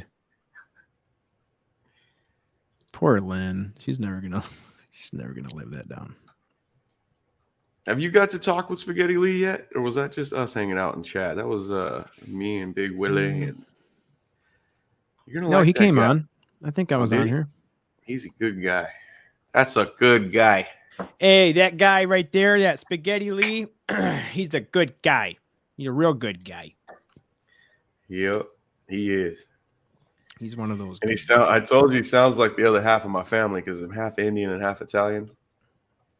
When I heard him talking, I had to look at when I first seen him on, I think it was Alien Girls podcast. I was like, God damn, is he related to me? Sounds like my cousin. Ma's a fucking deer in the yard. Got a cat. Yeah, that video was good. The two moose fighting. Ma. Hey Ma, we got National Geographic going on out here. Call the. I don't know who the police are up there. And control, Ma. Call the ACP, whatever you was calling them. Cut that video way down from her night of partying with Spaghetti. Sonny, she cut that video way down from her night of partying with Spaghetti. Huh. Oh. What do you mean by that? Willie's got the clip, though. I've seen the clip. I know what he's talking about. Oh. Yeah. Oh, man. That. Oh, yeah. I missed it, but there was some comedy going on in there that night when they were live. Yeah. Yeah. Dude, this is what Eddie's going to be talking about. He's seen a 4-foot owl. That's a big owl. 4-foot owl, a craft, and he's had 2 hours of missing time. That's not even half of what he told me about, so he's got a lot of stuff going on. That's going to be awesome. Yeah, man, it's only taken me a month to line it up right. I need a secretary. Actually, I need to just separate my calendars so I have a personal calendar and a business calendar or a podcast calendar. I did that. Then I won't get confused. Calendar. A separate calendar. You needed Amanda. That's what you need. Amanda is awesome when she's in here. She'll be here Friday, or for our other show. Yeah, when she senses that we're down, we're not that we don't have anything to talk about or something, she'll just step right in. Hey, I left Brian Bland's schedule for the 3rd for Friday. Yeah. Sweet. I don't know 100%, but I might not be here for the 10th, the weekend after. I'm Pretty sure I can, but it's just a maybe. You don't have any vacation time built up yet. What? You got Josh Casey, you got Papa Willie. All right. Well then I'll bring it on. I'm 95% sure I can be there. I'm just giving you the 5%. No, maybe. I'm joking, man. You know you could take any days off you want. Oh, I didn't know you were joking. Oh, okay.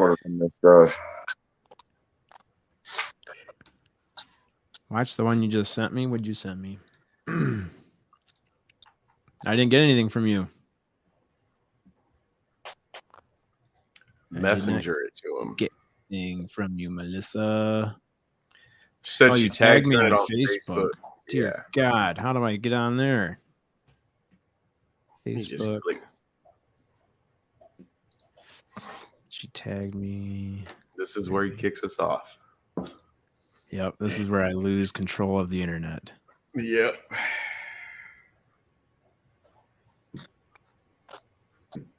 Oh, it's my podcast.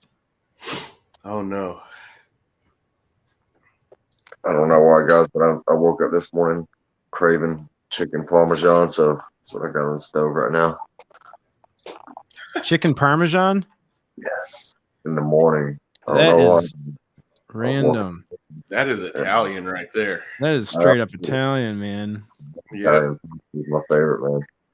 I usually don't eat it in the morning though, but this morning I just woke up and I was like, chicken parmesan today. Today's chicken parmesan day.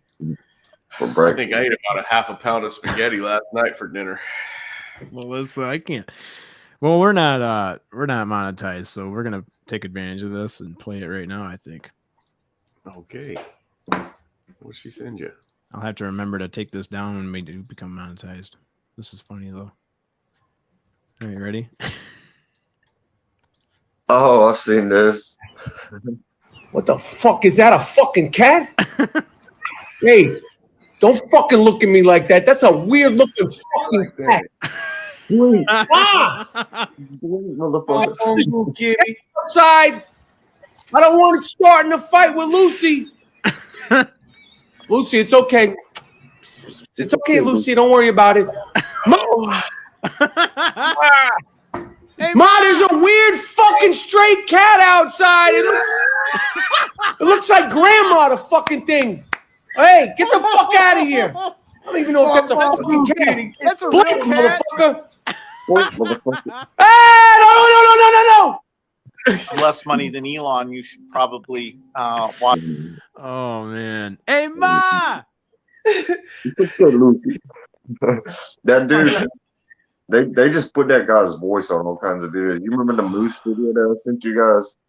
Yeah. That was the same guy's voice right there that was on the Moose. Isn't that Michael Rappaport? I'm not sure. I know like he's not even really in hardly any of those videos. I don't think they just add like they put his voice on top of shit, but he's fucking hilarious, man.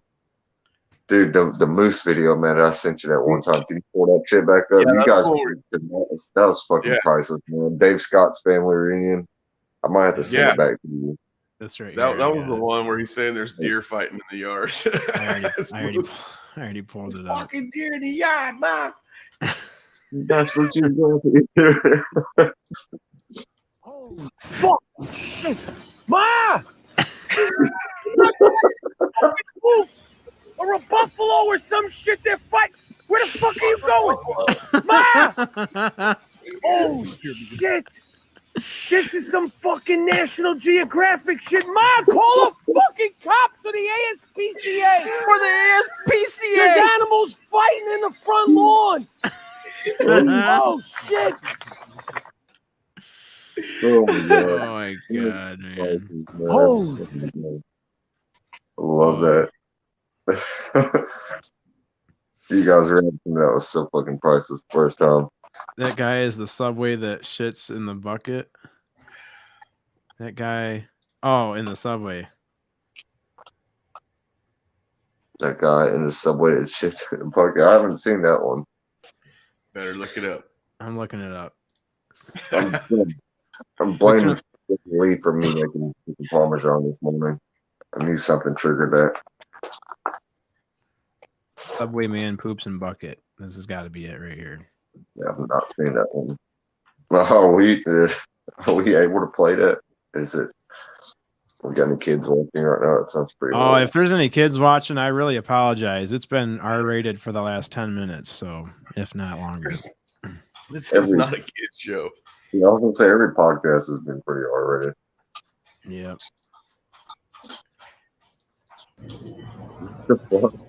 Is this it? Oh god! Oh no! Oh no! Oh my god! Hey man, what are you doing, man? Oh my god! Oh my god! Oh god!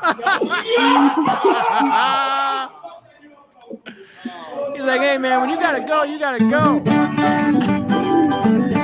I kicked that fucking smooth out from under that. Unfortunate. That's unfortunate, man. He got so pissed off. He's like, "Bitch, I'm gonna finish this shit." When you gotta go, you gotta go. We don't have time to argue about what a mop bucket is and what it isn't. That was fucking hilarious. Oh my god. Oh jeez. What else you guys have? What else is out there since we're not monetized? We gotta take advantage of it while we can. I got one real quick. It might kick me off. I'm gonna send it to you. I got something that's gonna make you shit a brick, man. It's so fucking hilarious. The Pentagon's like, well, I guess we don't have to worry about kicking them off. They went from talking about UFOs to now they're just watching funny TikTok videos. So I think we're good. I'm having sleep anyways, man. This helps me wake up. I love waking up to a good laugh. Yeah, Rappaport's voice on that would be funny too. Hey, I'm gonna send you a video real quick. It might kick me off. If it does, I'll jump right back on. All right. Oracle says you should set your audience in settings. I think when I do set it up on YouTube, I do set it up as like, we are not for kids. This is not a channel for children to watch, especially with Sonny on here. Hey, that's how I talk. You don't know how hard it is not to cuss on Dave's show. Oh, yeah. Mm-hmm.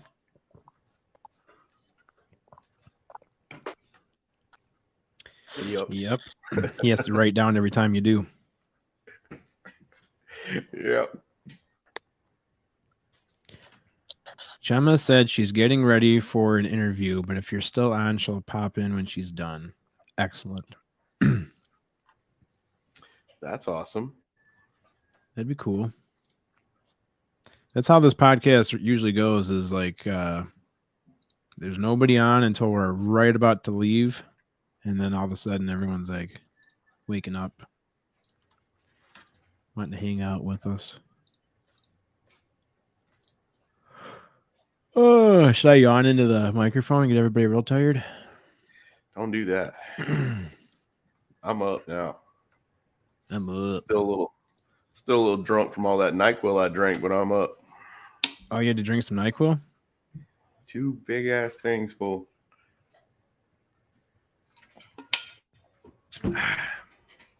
I learned 1 works good, but 2. Oh. 2 still gives you a bunch of drowsiness in the morning?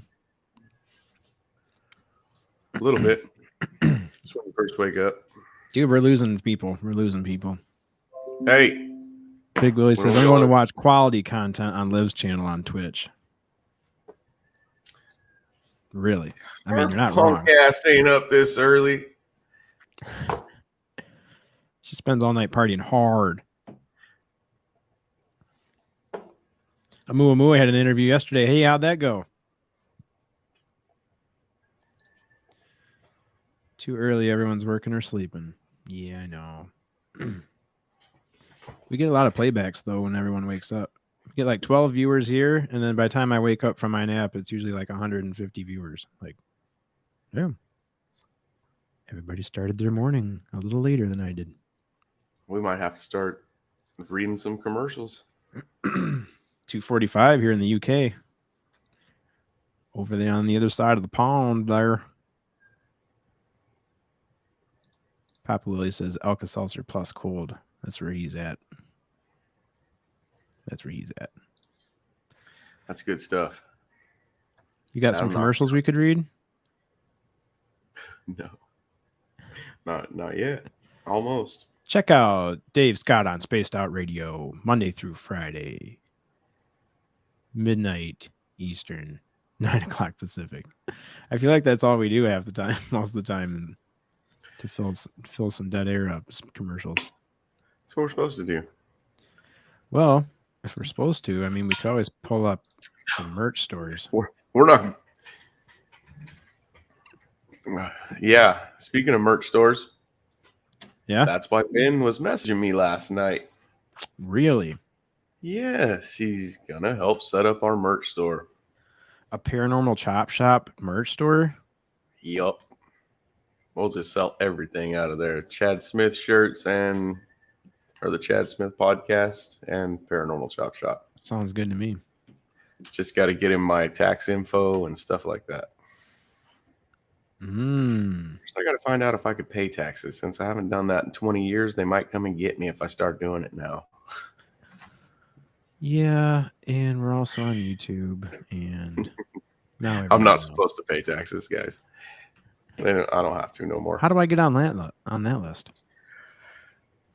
Break your back, and then they don't let you work no more. They don't let you pay taxes either. Oh, I didn't know that. Yeah. Well, since they're already paying, I mean, you're on Social Security, right? Yeah. And then I liked it because I always got tax refunds. That shit averaged from like in between $6,000 and $8,000 every year. Oh wow, yeah, that's nice.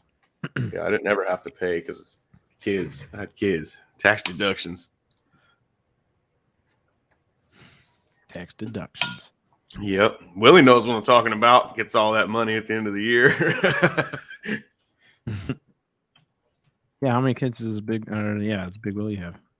It's kind of like the Partridge Family over there. I think they're all playing instruments. I think he has 3. Partridge Family. Yeah. Isn't that the family that grew up out in the woods? No, the Partridge Family was the one that drove around in the colorful bus, and they were a band. Who am I thinking of? Family that grew up on like a tree fort or a tree house. Robinsons? Night DJ, I'll see you at work tonight, man.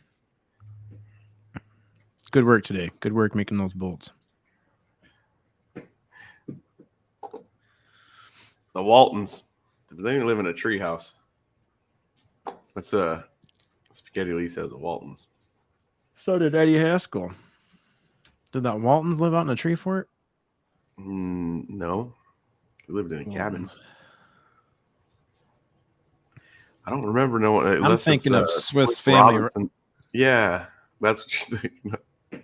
Swiss Family. Is that what I'm thinking of?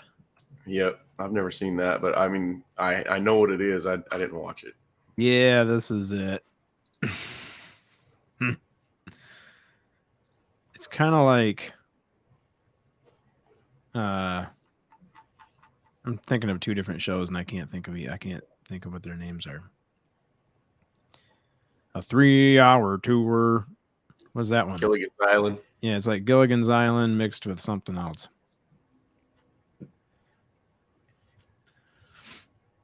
The Robinsons. Thanks, Oracles. Today's show isn't really shareable, but I mean, I appreciate you. Thank you.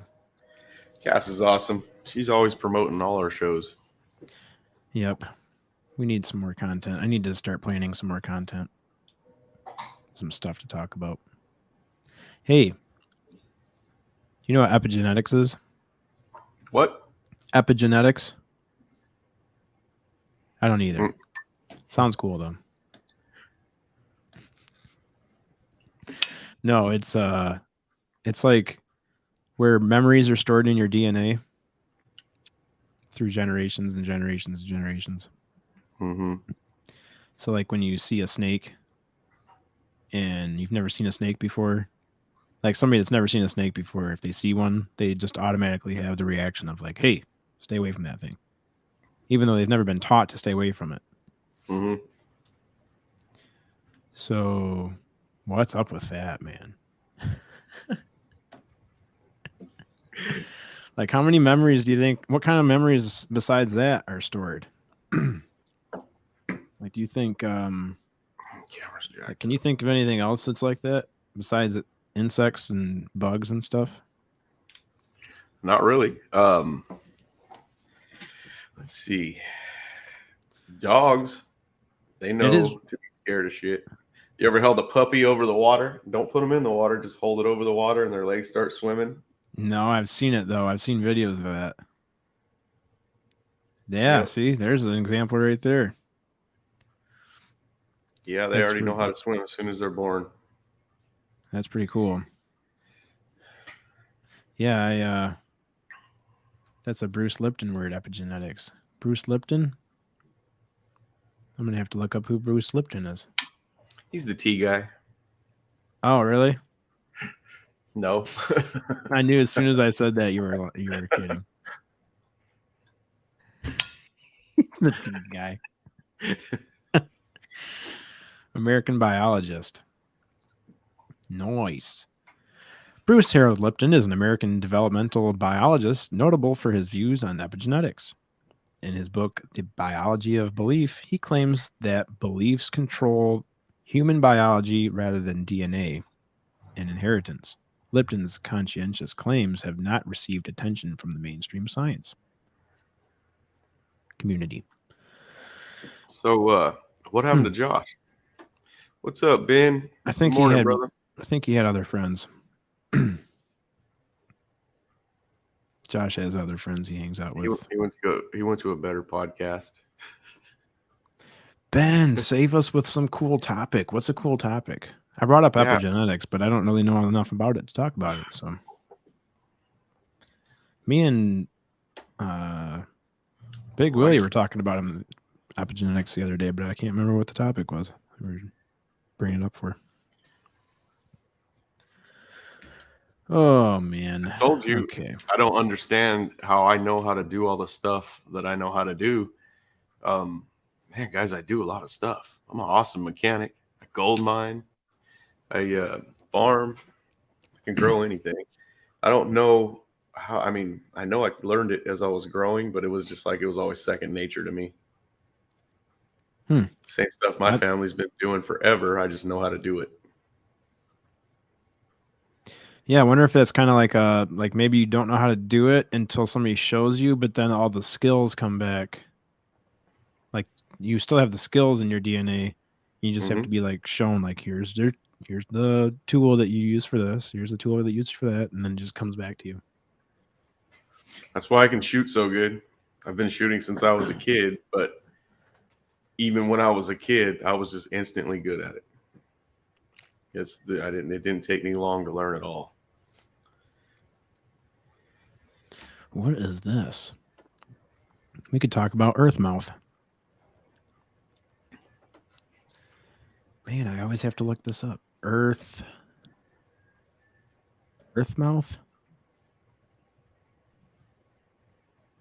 Here. Mouth of the Earth. I'm going to have to share this so you see what I'm seeing. I am not understanding. It's a twilight, a time when a day and night overlap. Look at that. That's cool. I'm guessing this isn't what he wants me to look up. That's a painting. Is he trolling me? The Earth mouth. He's going to have you telling Alexa to fart here in a minute. Alexa, play me a fart. Oh my God, my Alexa. I heard it. Mine was trying to go off on my phone right now. Mine's playing music. Now I'm going to have to shut that up. Hold on 1 second.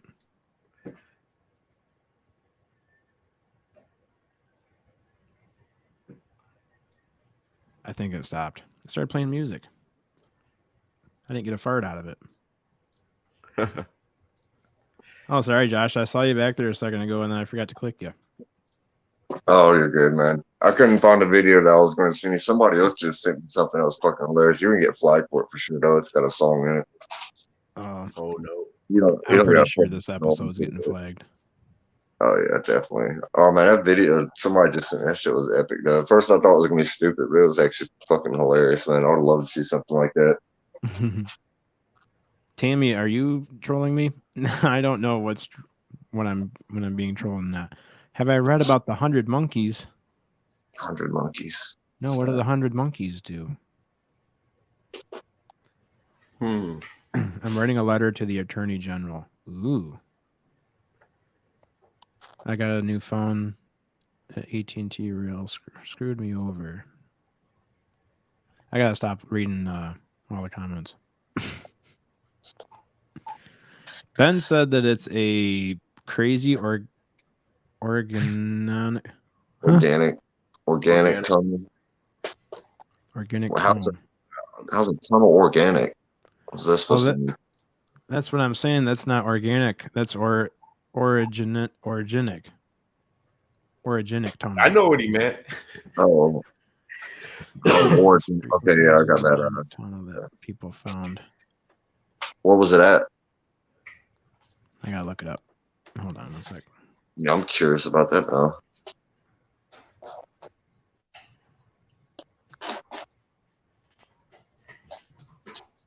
Maybe that's what that painting was. Chesapeake Bay Bridge Tunnel. Man, I don't know. I'm not seeing anything about this. My uncle lives right by the Chesapeake Bay, the tunnel on Chesapeake Bay, or tunnel that goes underneath the Chesapeake Bay water. Yeah. I've been to that tunnel a lot, the one that goes under the ocean. Through the ocean, whatever. Oh man, this tunnel looks creepy. It's okay, Ben. He said, I'm sorry, I can't spell. When you search Earthmouth Tunnel, this is what you get. You get like this, which I would never drive in. That looks creepy. Looks awesome. I thought they were talking about the tunnel that goes through the ocean. Oh, that's fucking crazy. That is awesome. That was cool. Ben, I can't find it, man. Nothing's popping up. He's gonna have to drop you a link in Messenger. Earthmouth, huh? Let me look.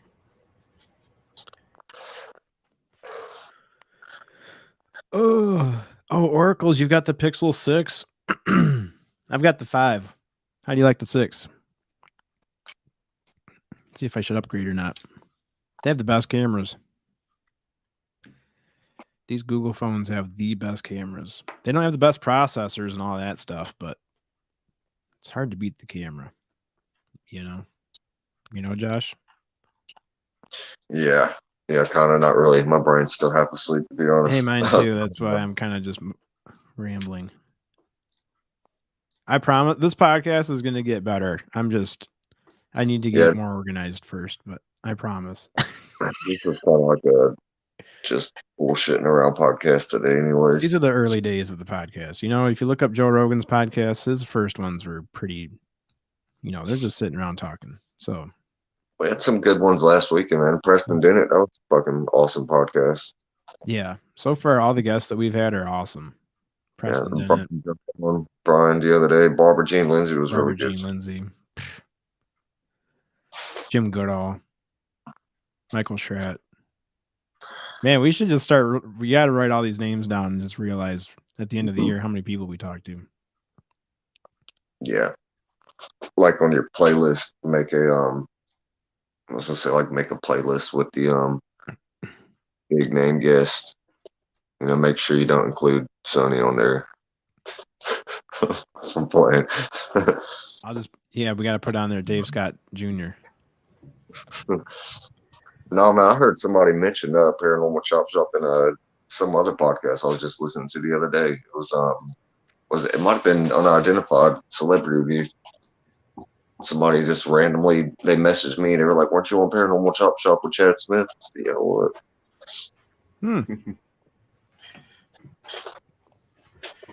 That's cool. That happens. Yeah, word's getting out. Word gets out. When you say something that happens. Yeah, buddy. All right. Well, that's 2 hours. Damn, really? Yep, 2 hours, man. Hour and 55 minutes. Well, hey, we still got another hour to go. Are we going another hour? No one wants to listen. They're barely waking up the last hour. Now you got to entertain them. So you better. Lunar says, just keep going. Hey, we'll just keep going then. We can keep doing this. I can. That's in the video that I thought was pretty funny, but you're going to get flagged for it. It's got a song in it. I'll send you one. I'm going to send you one that I was going to send to Dave. I'll play the one that you sent me. We're already demonetized for this one anyway, so. A family member just sent me that video. I thought it would be stupid, but it was actually pretty fucking hilarious. Man, that dude's epic. I gotta give him props. Let's see. So I'd love to be at Walmart and see something like this, man. It would make my day, make my week. I've been trying to call. Just want Maybe you can show me how to love. Maybe. You've got to have some. I'm going through droughts. To do that. You got to have some confidence to do something like this. Just a touch, baby. I look around, since it is cold and empty. No one's around to judge me. I can see clearly when you're on my side. What's about to happen, Josh? Something about to happen?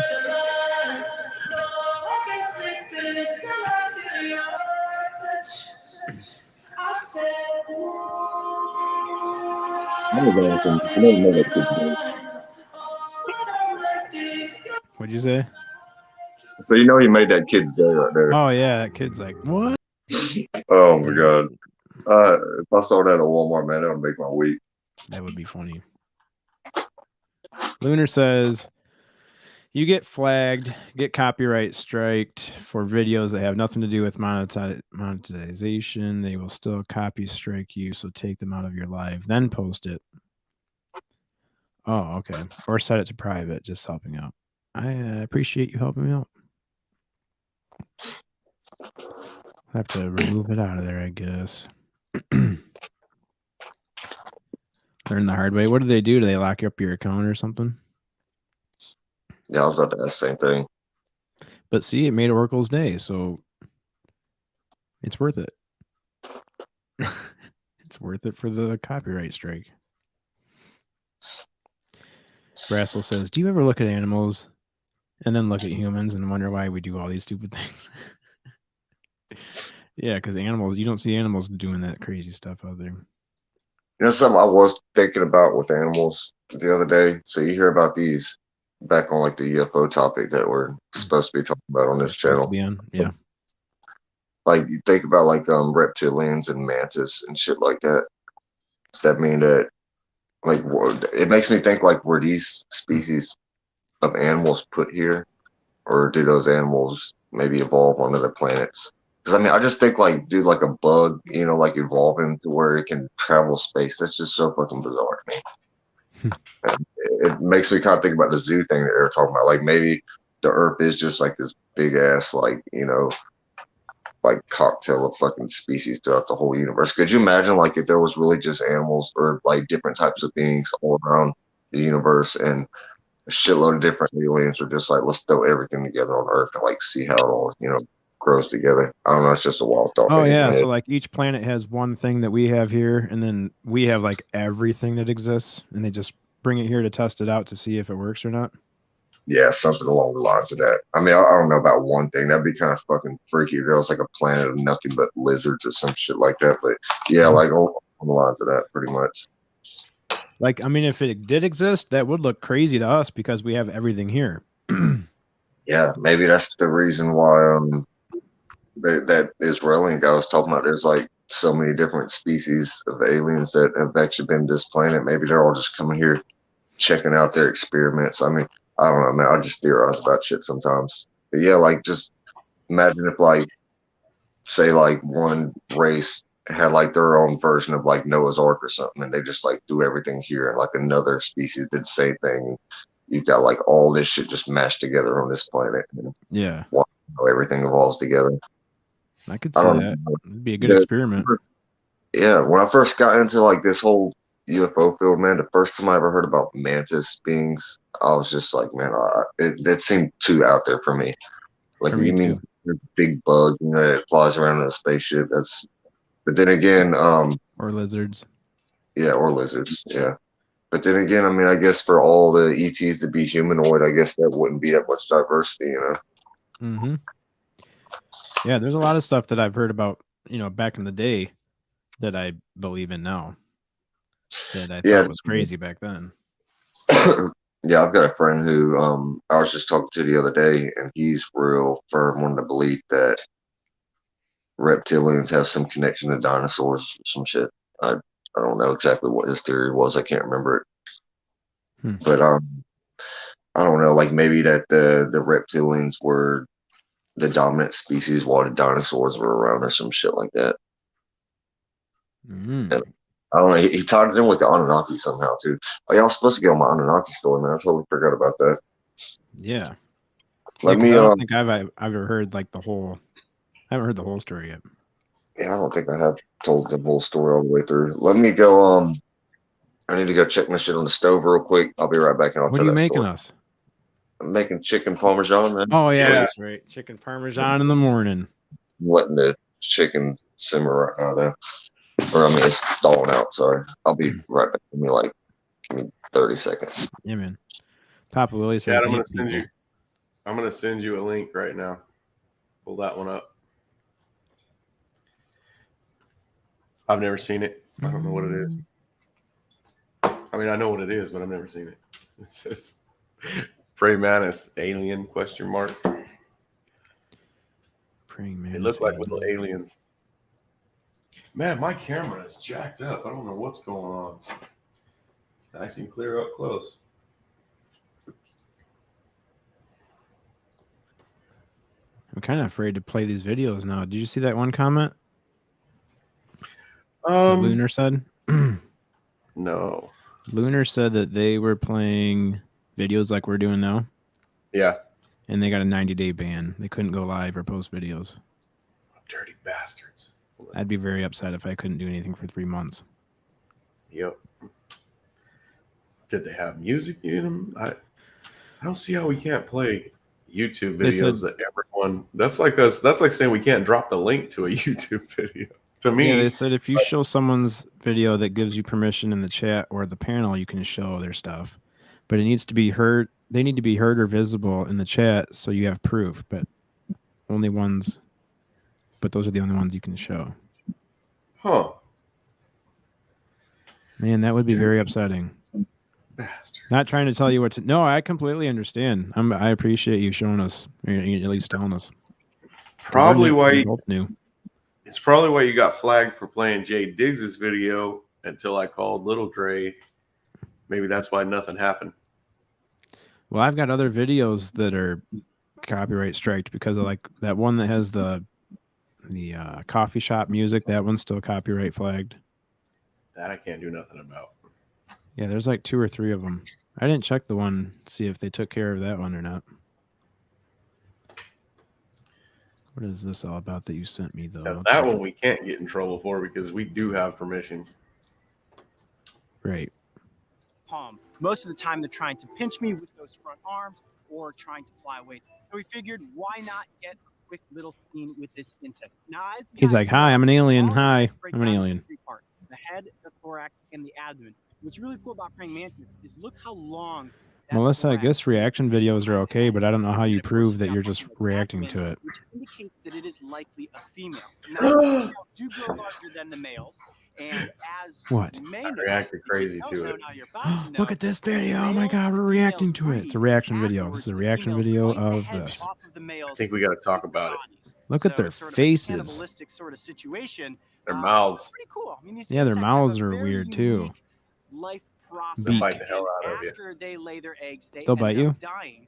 Yes. So we are just at the. How do they even have enough strength or anything to even bite you? They got mandible little pinchers. You see it moving around on his jaw. Those pinch the hell out of you. That's what shoves the food in his mouth. It's like insects. He must be cool with the human, with the guy here. Yeah, see it moving now? Yeah. pinchers will those pinch big you, buggy eyes. and then Now, he'll they bite can you have with that incredible mouth. eyesight, and as we know, praying mantis are ambush hunters. Yeah, we're Because of their reacting. color, Look at they me. can stay camouflaged in all the plants where they live, and then they wait for something to come close, latch out with those front arms. One grab bit you? onto it, How hard does it? I crush mean, does it with really those hurt? It sharp looks little like their spikes, mouth is and so then, of damn course, tiny. eat their prey. What creature? Now, They let me can turn saw around. right through you if you just let him See keep on the biting you. back, covering the He'll abdomen eat your there, skin. these are the He'll get to the wings. blood. And praying mantis are capable of flying. Hold on, Usually my only dog's for a attacking short somebody. distance. They Be tend to ready. want to move from Go spot ahead. to spot more so just by Sonny's crawling dogs are attacking amongst all of somebody the at 8 o'clock in the foliage. But if some morning. predatory Oh, threat it's comes into the it's probably environment, Papa Willie. they, He of said he was course, going can to then fire the take truck off up. and quickly escape. You may be asking yourself, well, what? I'm going to stop playing that because I'm probably going to get taken off the platform. Hi, Josh. How long you been back? Sorry, buddy. No, I just came back. I had to go ahead and take a couple bites out of that chicken parmesan at some point.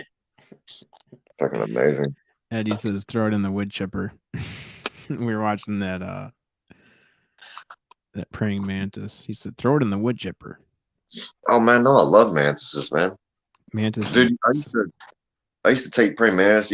They're so comfortable for some reason. Like with you, I could have a praying mantis and hold a grasshopper in one hand, and the praying mantis would snatch it up my other hand and sit there and eat the thing. Like still chilling on that's me. cool. Hey, that's not Sonny. What's up, Papa Willie? Good morning, fellas. How's it going?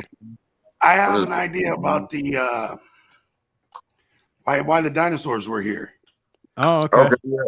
I mentioned it before, just kind of a little bit. I don't think that Pangea ever existed.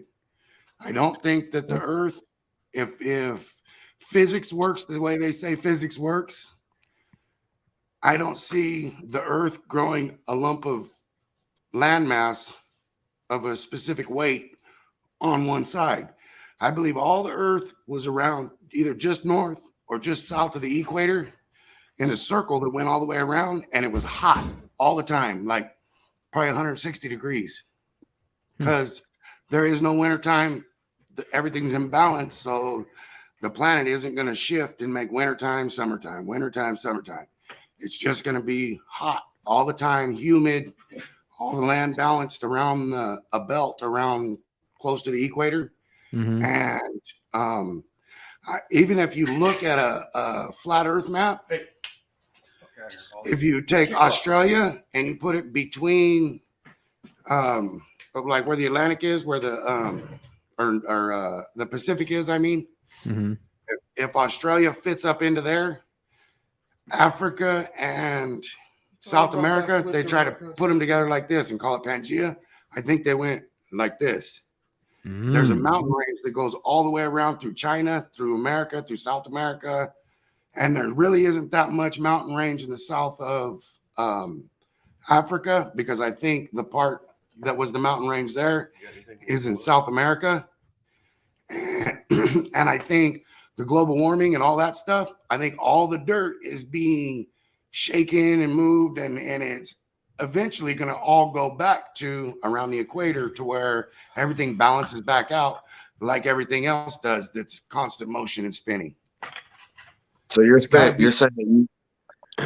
you still believe in like the tectonic plates shifting, just not like Pangea, how they display it? Is that what you're saying? I believe that there's harder ground under the ground that moves with it. Yes. Okay. Under the ground that we're standing on, I believe that there's more solid ground underneath it, tectonic plates or whatever. Mm-hmm. But I don't believe that they were in a clump like this. Then they separated into their own continents, then magically went back together into a clump. They have like 4 different ones that they say that the land mass was called. I don't believe any of them. I believe that it was a belt of dirt in a circle. You can see it when you look at a globe. If you look straight from the top of it, there's a circle that goes around it's kind of crooked, and the bottom's broke out. Yeah, that does make sense now that you explain it that way. I've theorized a lot of stuff about that. I mean, well, like what you're saying. What got me thinking about it, what got me heading that direction is if you took a round magnet, which they say gravity is like a magnet that pulls on everything. If you took a round magnet, stuck it in a like a bowl of iron pyrite, and that magnet was spinning, all the pyrite wouldn't stick to one spot on the side of it. It would spread out. Right. Yeah.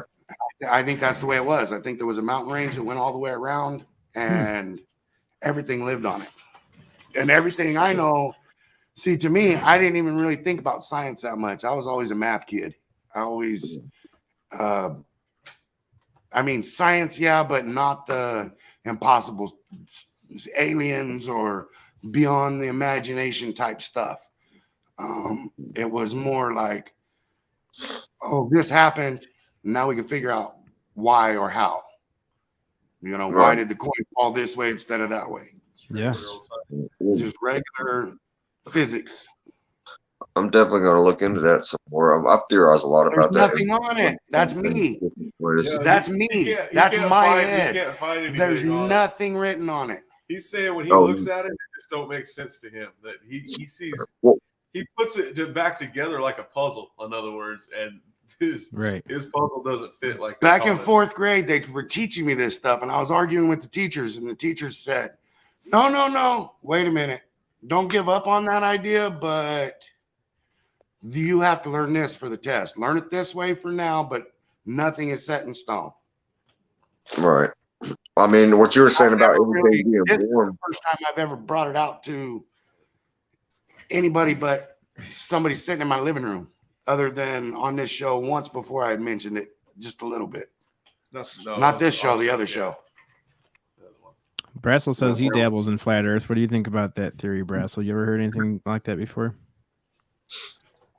So you're saying if you look what I'm talking about isn't flat Earth. Yeah, you're talking about I if you look believe at a the stars globe. are up there, all that stuff, but we're stogies. I've never did a lot of Hollow Earth here lately, to be honest. Hollow Earth? Yeah, I'm seriously starting to think Hollow Earth is a legitimate thing, and not just like Hollow Earth. A lot of people might think. I think there could actually be like layers in Hollow Earth. If you look at all the cultures and go back, a lot of them talk about how there's even like in Greek mythology how there's like layers in the underworld and stuff. And one example, but like a lot of the cultures, like the Aztecs, even Native Americans, they don't just talk about it being a hollow earth. They talk about there being like layers in the hollow earth. And I mean, I don't know. I'm studying it right now, but I'm still learning and processing a lot of that stuff. But what he was saying about everything being warm, that definitely checks out. Because even if you look at Antarctica, they found dinosaur fossils on Antarctica. And I mean, how do you explain that? Unless, I mean, there's a few different, theories that you could go with it. But if Antarctica was as cold as it was, today, back then, there shouldn't have been any kind of reptiles back then on Antarctica. But I can't remember the name of it, but there's like one dinosaur that they found fossils of, and it's only on Antarctica, no other continent anywhere else. What was I supposed to be talking to you guys about? I'm still waking up. Anunnaki. Oh, right. Yeah. Papa Wooly was here whenever I went on the Anunnaki thing last time. I didn't get into all the details of it though. I talked to Brian about it the other day. By the way, real quick, I heard somebody saying something about getting flagged or whatever. Yeah, that sucks donkey balls, man. I hope you don't get flagged. What did they say? I'm gonna go through there and take a bunch of my stuff out of the videos. Might want to take the music videos and shit out. Yeah. Yeah, they said up here, like if you get 3 of them that hold, where does it say that? Where they said something about if you get 3 of them right here. They hit me so hard, be careful. You get 3 that stick, they take your entire channel and you have to start over. Oh yeah, fuck that. Yeah, you might want to go back to this channel afterwards and take out the clips that we're putting in there and shit. We're just bullshit right now anyways. Yeah. Yeah, that's it's not cool when working. they tell you which ones are copyright flagged, and then you can actually click on and they'll show you which part, and then you can hit remove, and they'll just take the audio out. Yeah, I was just wondering about that. If there was a way that you can know which ones you're able to use or not. Yeah, they make it easy to delete it out of there. Okay, so Anunnaki guy. Go ahead. Papa Willie coming back? He is. He want to go grab some coffee. Fuck, I'm out of cigarettes. That sucks. You got I'm gonna time. freak him out right now and shut the coffee pot off because he's gonna take the rest of it. Shut the coffee pot off? Yeah. Is it in the middle of brewing? No, it's done. It's just it's going to be empty when he takes the rest of it. Yeah. How are we looking on copyright strikes? We've got... Just a second. I'm not going anywhere. 1, 2, 3. I've got 3 right now. Oh shit! I can work Alexa from the phone too. I don't just have to be in there. Hold on a second. Let's see details. Copyright found during 15 to 16. Oh, they got me for playing that. I guess we can take that out. They got you for playing something today? Nope. Here, I'll show you. It's this part right here.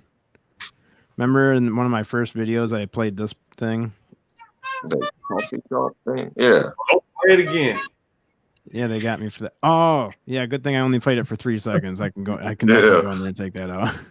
But it says mute all sound when song plays. You can mute only the song.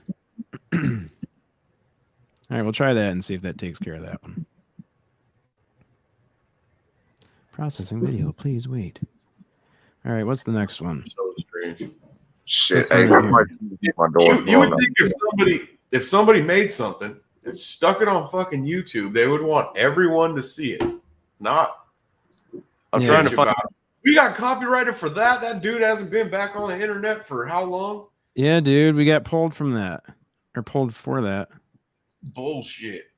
It's because they don't want us to show that. That's copyright owners, Video Land.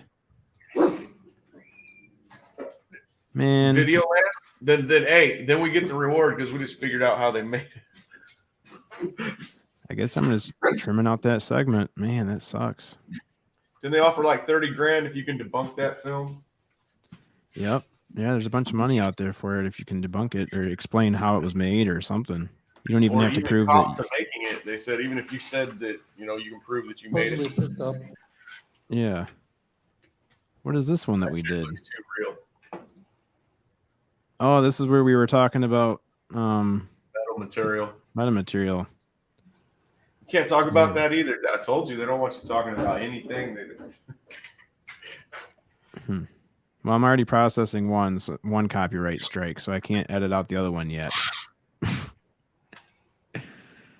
Well, I'll come back to do that, but that's the only 2 that. And you say they got you for material? Yeah, for our metamaterial video. Oh, the news. Dude, look at which one this one is. This one's still under review. Dispute expires in 16 days. That's ridiculous. What does that mean? The copyright owner is required to respond to your dispute within 30 days. And it's still under review, it says. Yeah, we won't get in trouble. He won't say nothing. Okay. No. Cool. I already called Lil Dre and told him. Well, that's all of them. That's like they're not. It's hard to explain what he does. Lil Dre does everything. But yeah. Yeah, they're taking off there now. Dispute it all. You can hit dispute all. Melissa, you gotta teach me how YouTube works. You gotta show me like. She probably gets in trouble all the time. Oh, I'm sure. They're probably like, "Hi, Melissa. This is Chad calling again from YouTube. This is the 13th time we've tried contacting you this week, but you're gonna need to take that one video down that we had a little chat about." Okay, so you guys ready for Anunnaki story? Yes, sir. Yes. We are ready. All right.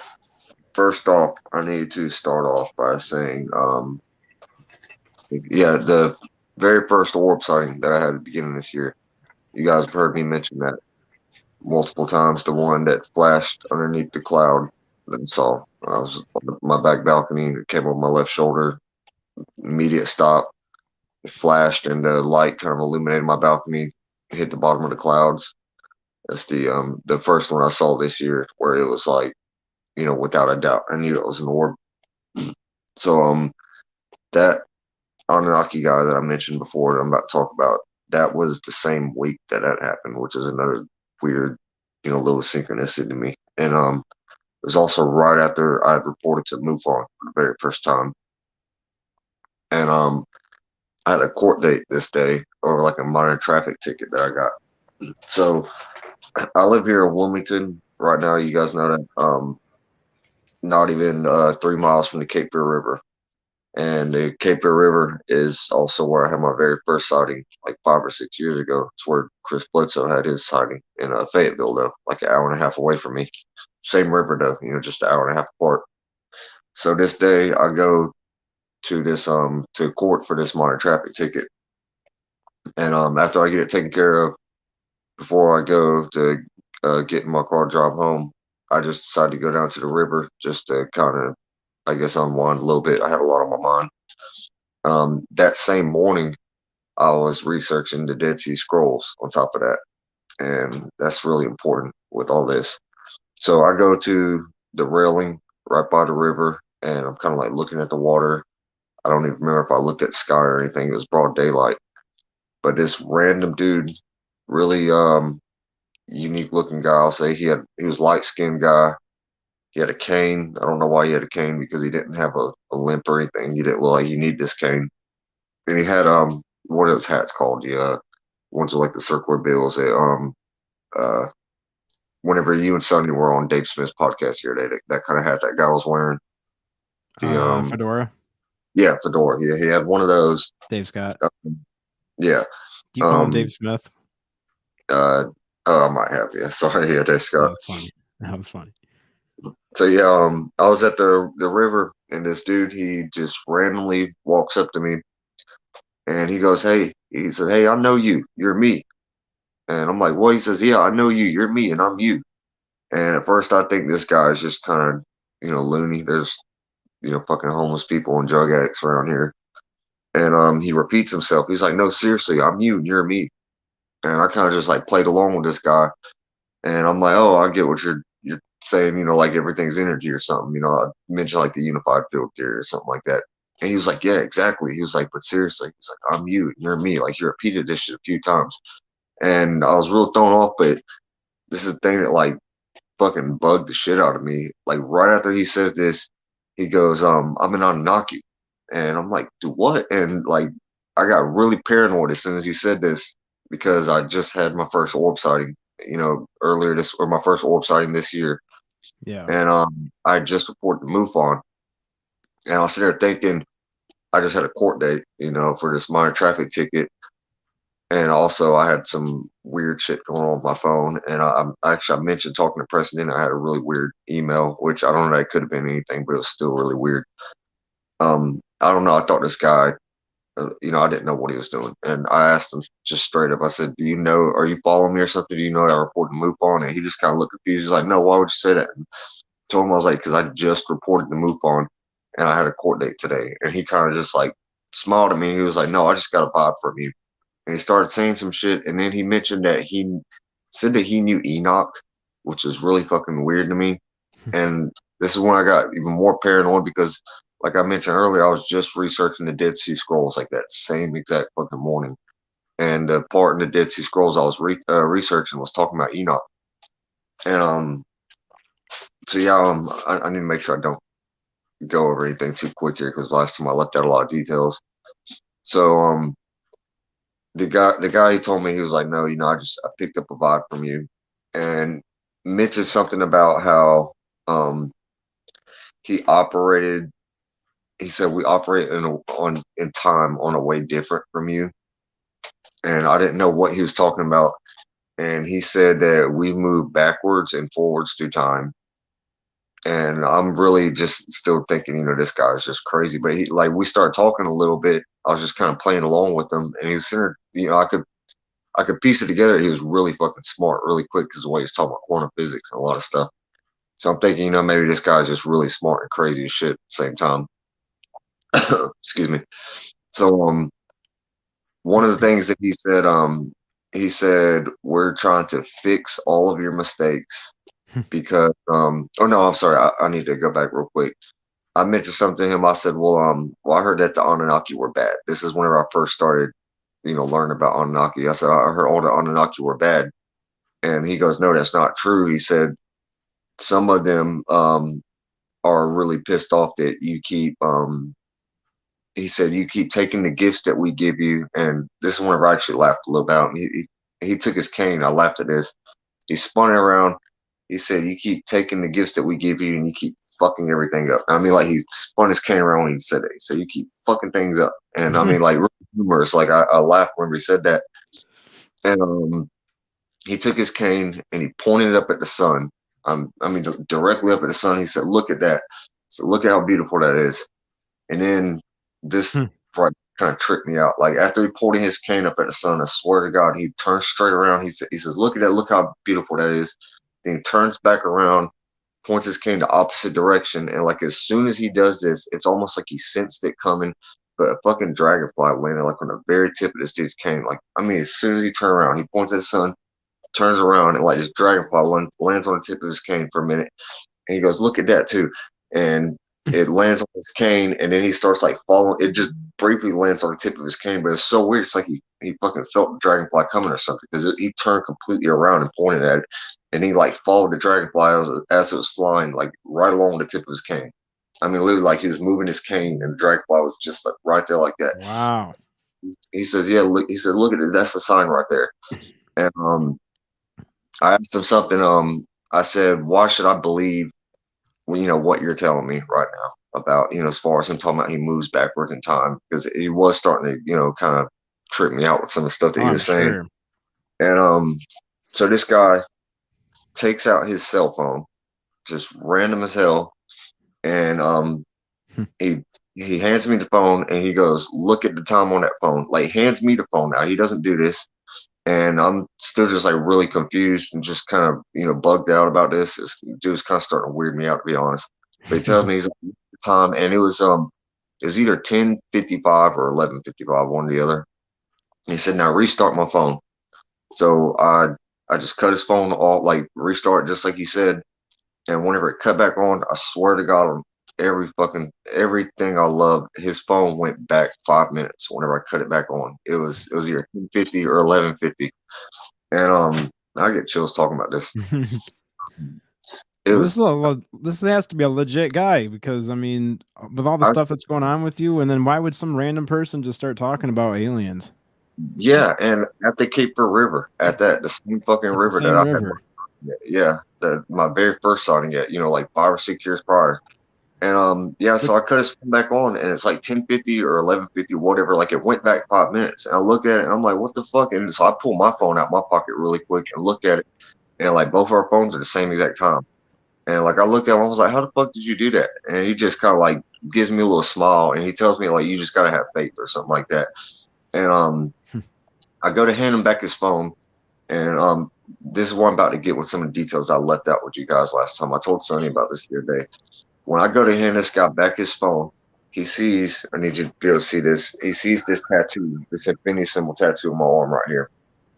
And I hand him his phone, and he goes, "What's that tattoo on your arm?" And I move my forearm up, and I just tell me to say infinity symbol, and he takes his phone really quick, and he snaps a fucking picture of my tattoo on my arm.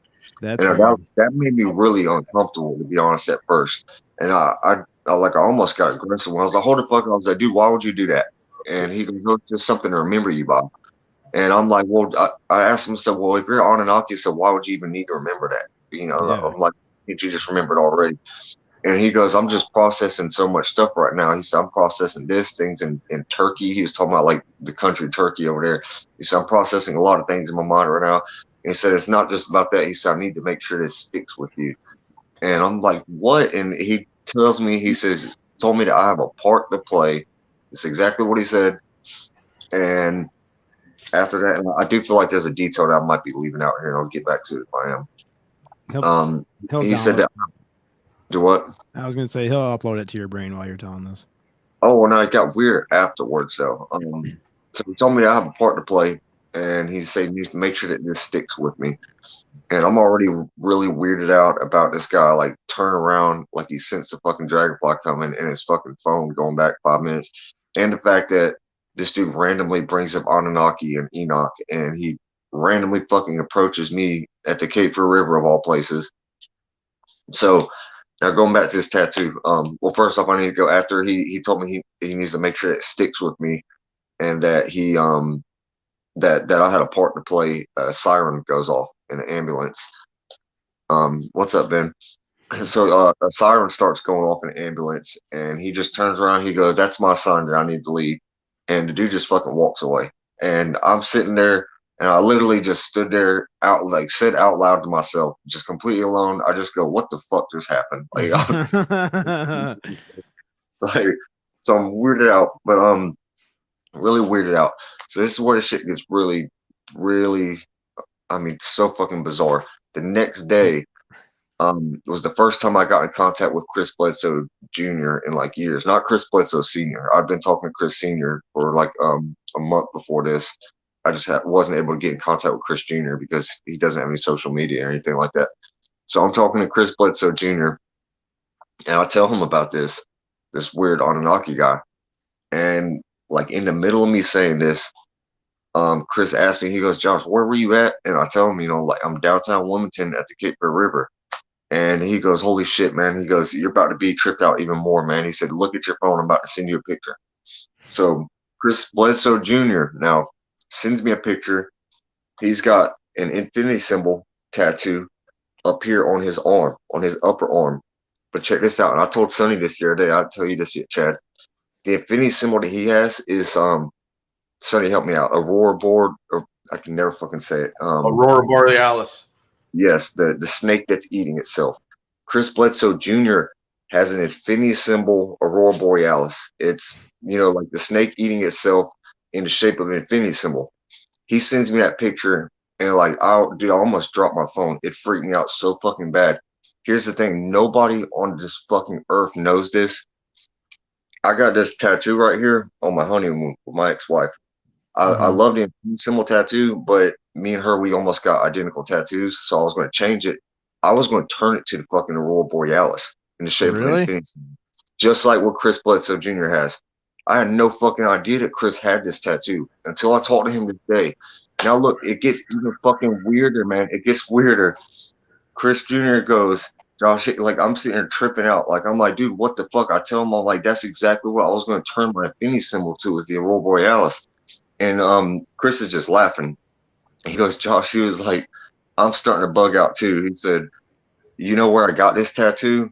And I'm like, "What, man?" He said, "I got this tattoo in downtown Wilmington." That's exactly where the fuck I was at when I met this Anunnaki guy. Chris Bledsoe Jr. does not even live in Wilmington. He's lived in Fayetteville almost his whole life. He came to Wilmington to visit, like about, I think he said it was like, shortly after he graduated high school. So probably like almost 10 years ago, probably. He came, he wasn't even half a mile from where I was at, where I ran into this Anunnaki guy. That's where he got the Aurora Borealis in the shape of the infinity symbol tattoo. He didn't even know that I was going to turn this infinity symbol tattoo into that. Nobody me. So yeah, it's like, dude, like I looked at all this shit and it didn't even hit me at once until I talked to Chris, the next day. I started just like looking back on it. And I was talking to Barbara Jean Lindsay the other day, and she even pointed out, she goes, "Whenever you first told me that he took a picture of your tattoo, that really threw me off, because like you said, Anunnaki wouldn't need to do that. But he did say that he wanted to make sure it sticks." And the fact that Chris got that same tattoo, right, and got the tattoo design of what you were planning on getting yours turned to, and he got it half a mile from where you ran to that guy, Barbara said she has no doubt this guy either was an Anunnaki or he was being used as a vessel, or even, it happened for a reason, like it's pretty much what Barbara was. And I can't argue with it, man. There's just way too many fucking synchronicities stacked on top of each other. Can you blame me for thinking that? I mean, isn't it? Dude, not at all. How badly do you want to talk to this guy again? He's got to be out there somewhere, you think? Like I've gone down there to see if he was out there by the river a couple of times since that happened, because this happened like in I would say around June is whenever this happened, and I haven't seen this guy since. Dude, it's so fucking weird, man. And talking to the barber the other day about it, like it really just hit me. Like, yeah, there's no way. It's like winning the lottery, and being struck by lightning in the same day. That's exactly what's on barber. Is that the same river that Chris Sr. saw his first? Same river that Chris was abducted at, and same river that Chris Jr. had his first experience at. Same river I had my first experience at. Well, so, where you're taking us when me and Big Willie come down there and hang out. Right? It's fucking crazy, ain't it, man? And we're all going to the river. I got fucking massive feels right now just telling you guys this. I know I went over this story like a little bit with y'all last time, but I didn't tell y'all about I don't know. I'm still like on the fence about whether I thought this guy was crazy or not. But thank you, Tammy. Tammy's got an infinity tattoo also. Really? Melissa says that goes beyond synchronicity. Yeah, it does. Yeah. It definitely does. Well, this is a good point right here. Melissa said, "You are him, and he is you. Maybe meditate on it, and he'll pop up." Yeah, that was another weird thing. The fact that he said that, like, you are me and I am me. Like, why would he say that? And Barbara mentioned something to me about there, like that is, I don't remember it. There's some kind of text where there's that same thing is pretty much said. I don't know. Maybe somebody in the chat or maybe Sonny or Pop Willie knows this. Do you guys recognize that from anywhere? I'm you and you are me. I know I've heard it before. I'm just like trying to piece it together. Like maybe like who was he? I don't know. He told me he knew Enoch. That's fucking weird. I don't know what to think of it. It's so bizarre. Did Chris Jr. say why he got that tattoo? Did he have a backstory behind it? No, but it's been years since like when he got that tattoo shortly after I had seen him the last time. So I would say he says a little while after he graduated high school. I hadn't seen Chris Jr. I seen him a few weekends ago, but before then I hadn't seen him in probably like 6 or 7 years. If he had the tattoo back then, I didn't know he had it. It's up here on his upper arm. But yeah, and the fact that he got that tattoo in downtown Wilmington, though, and it's what I plan on turning mine into, that's where it's just kind of like a tipping point for me. Like, okay, like, yeah, the dude said he wanted to make sure it sticks. Whenever he took that picture of that tattoo, he definitely did that. Yeah. Is there any way, have you ever thought about maybe he took the picture of your tattoo and somehow went in the past and implanted that into Chris Jr.'s mind? Dude, I don't know. But Chris Jr. had no idea that I had this tattoo. He had no idea that I was, even when Chris sent me that picture of the tattoo, he didn't know I was going to turn this tattoo into the Aurora Borealis like what he's got. That's what I'm thinking. Like maybe somehow Chris's idea of getting that was I believe. What's up? What's up? Oh, I was saying I know somebody that said that he was Anunnaki for years, like his whole life. Really? One time, yeah, he went through some troubled times and whatnot, and one time he pretty much went into a closet. And he stayed there for 27 days, and the closet never came out. That's weird. I have no idea where he was doing his business or how he even survived it, but he stayed in that damn closet for 27 days. That's crazy. I know people that were living there with it. It was a few bedroom apartment or something like that, and I know the people in the other 2 bedrooms, and they were like, I don't know, I haven't seen him. He went in there this day. He said he's going to come out on this day. We'll see what happens, and he did. We'll see what happens. That is what the guy's clock or his phone going back 5 minutes. Like I keep trying to wrap my head around that because I mean, like phones are programmed like GPS, and I mean, I guess you could. I mean, like he would have had to plan that shit out ahead of time, if he was. And I don't see why somebody would go through that kind of trouble, just to trick me or something, like it doesn't make any sense to me. No, I wish I would have been looking around, seeing other people around me to see if anything weird happened, but I was focused on this guy when it was happening, Dude, you look around and everything's frozen, like paused. Everything goes backwards, dude. No idea. That's what Brian asked me the other day when I was on the Pork and Beans podcast. He's like, "Did you look at any people walking around?" I was like, "No, dude. Like this dude had my attention. He was flipping his cane around, making me laugh, and pointing at dragonflies and shit. I was just weirded out, and it had a mix of emotions. The fact that he turned around and pointed his cane straight at the dragonfly is another thing that tripped me out. It's like he fucking felt that dragonfly coming behind him.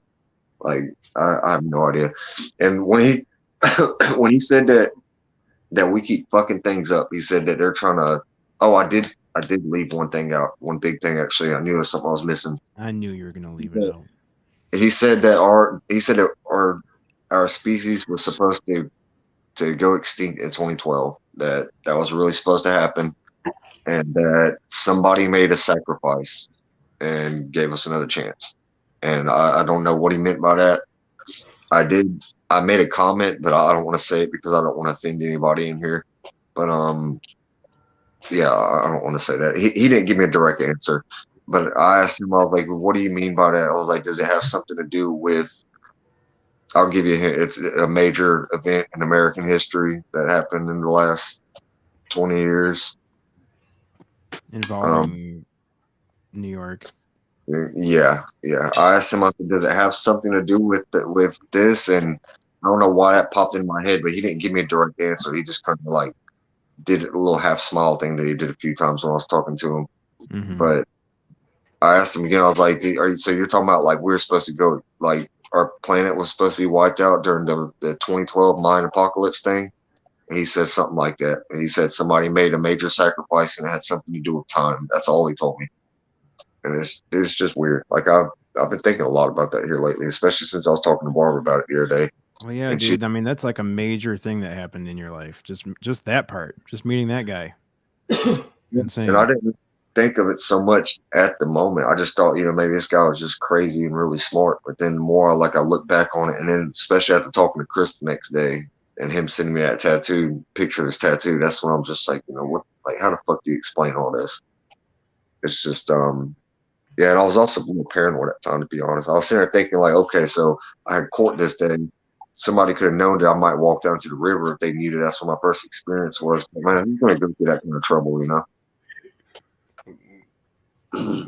Dude, Jim, he's had the same thing happen, but it was with a deer. A deer with black eyes told me that you're fucking things up. I'm sorry, I didn't know. I mean, that was my initial reaction was to laugh, but I mean, if you think about it, they do put themselves in animals, right? I've heard Anunnaki can do all kinds of crazy shit. Maybe they just forgot, like, hey, bro, you're supposed to look like a human, not a deer. You screwed up. You went in the wrong body. Or maybe it was one of those personal experiences. I don't want to look like a deer around me.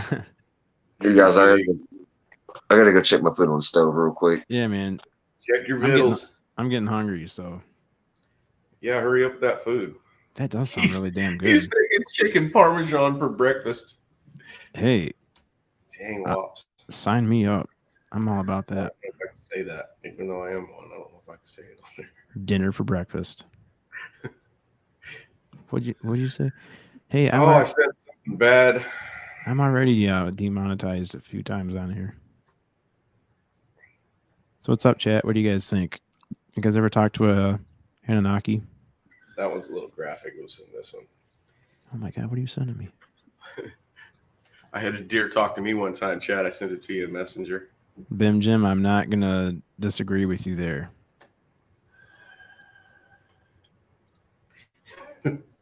Oh my god. That's what happened to the last deer that talked to me.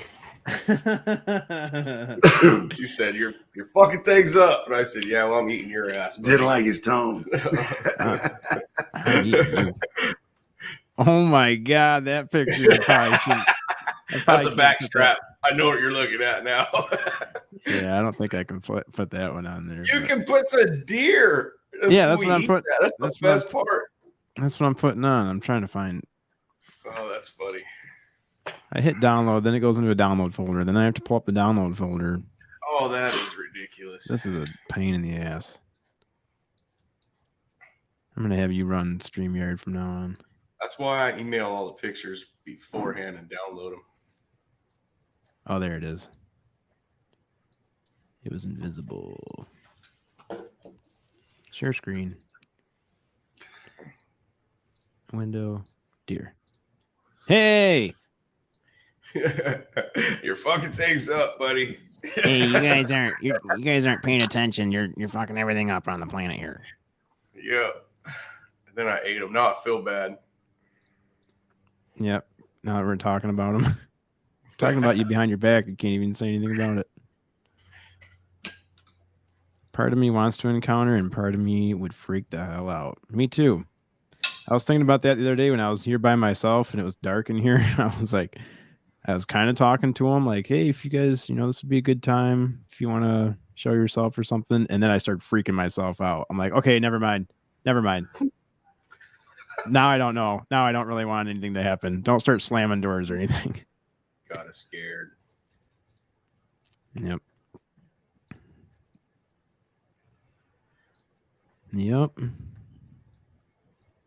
Josh is like, screw these guys. I'm eating. I'm hungry. Yep. Anyone see the woman from Ukraine named Anunnaki Zana? She has reptilian eyes. Serious. Look for it. What's up, guys? What's up, dude? Yeah, I did take a couple bites out of that. It's fucking amazing. I knew it. I don't know what made me crave that this morning, man, but it's on point. Everything happens for a reason. You're going to get some chef over there. It's like, hey, do you happen to know how to make any chicken parmesan? You're like, oh my God, I just made some, dude. We're going to have to stop. The spaghetti leaf reason I made it. I think I saw his name pop up earlier and it made me crave it. But did I hear somebody else talking about? Sorry, to what? Carol says hi, Chad. And then she says hi to my brother, but this is my cousin, Billy. Carol. That's Papa Willie. Oh, yeah, Carol. What's up, Carol? I know. It just says Chop Shop. I need to put it on there. I'll change it. Sonny's brother. That's funny. Melissa said she's going to cut your back straps off. Show her the picture. Show her the picture. All right, hold on. I gotta pull it up. Pull that up, Jamie. You know what that? You know what I'm referring to when I say that, Sonny? Pull that up, Jamie. No. That's Joe Rogan's assistant. Oh, yeah. Or producer of the show. We need a Jamie. Were you guys just talking something about honor? What's that, Josh? I thought I heard you guys say something else about Anunnaki before I got on here. Before I got back on. Oh, I was just asking the chat room if they've ever seen one. Oh. Is that a fart? No, it's my roommate. Oh.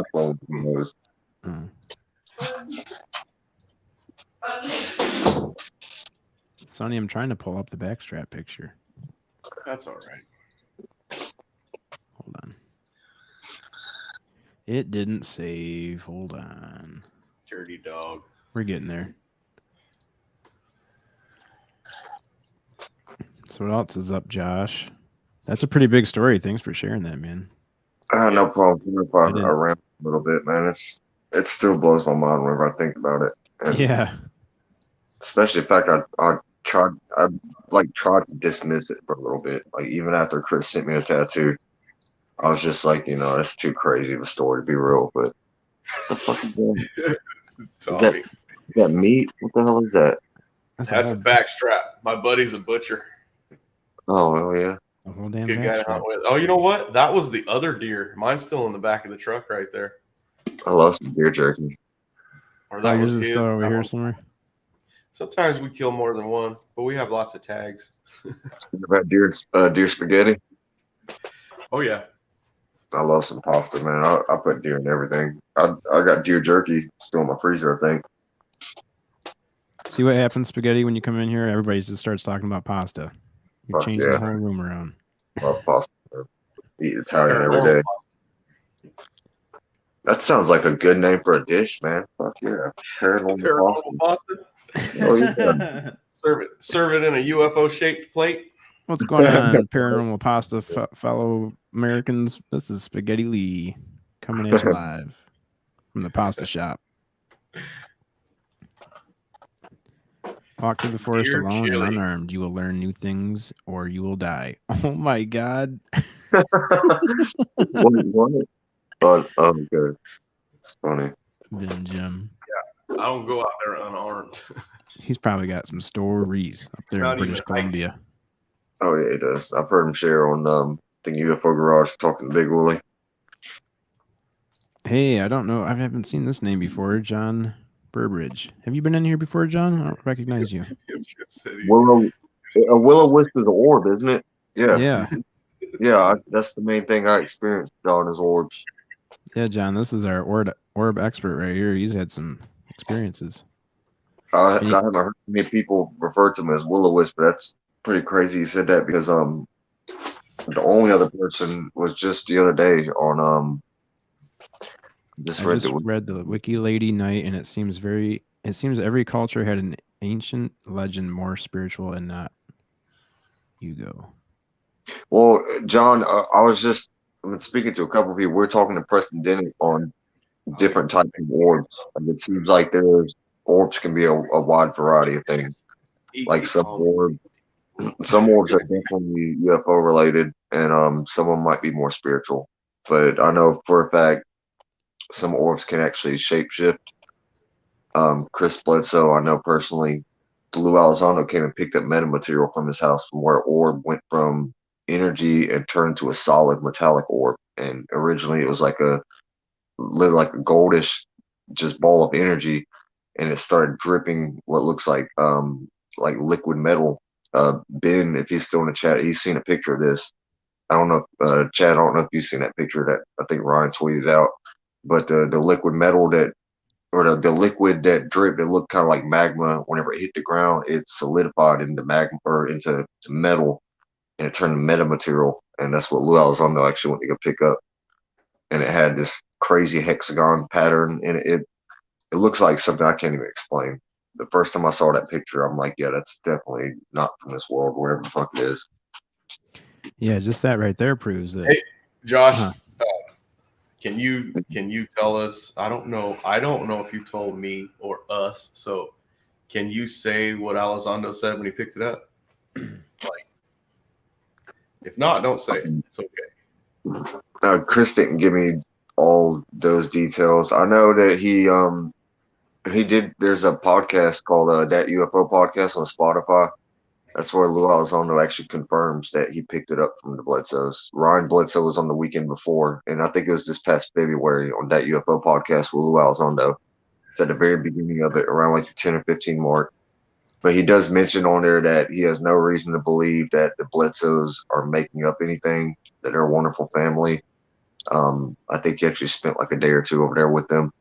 But the fact that Chris, like what he experiences it's not just UFO, it's paranormal type stuff. He actually referred in that same podcast I was speaking of, he referred to Chris Bledsoe as Skinwalker-esque, but kind of like a more benevolent type. And not just Chris's property, it's wherever Chris goes, wherever his family goes, they experience UFOs, paranormal, just a wide variety of phenomena.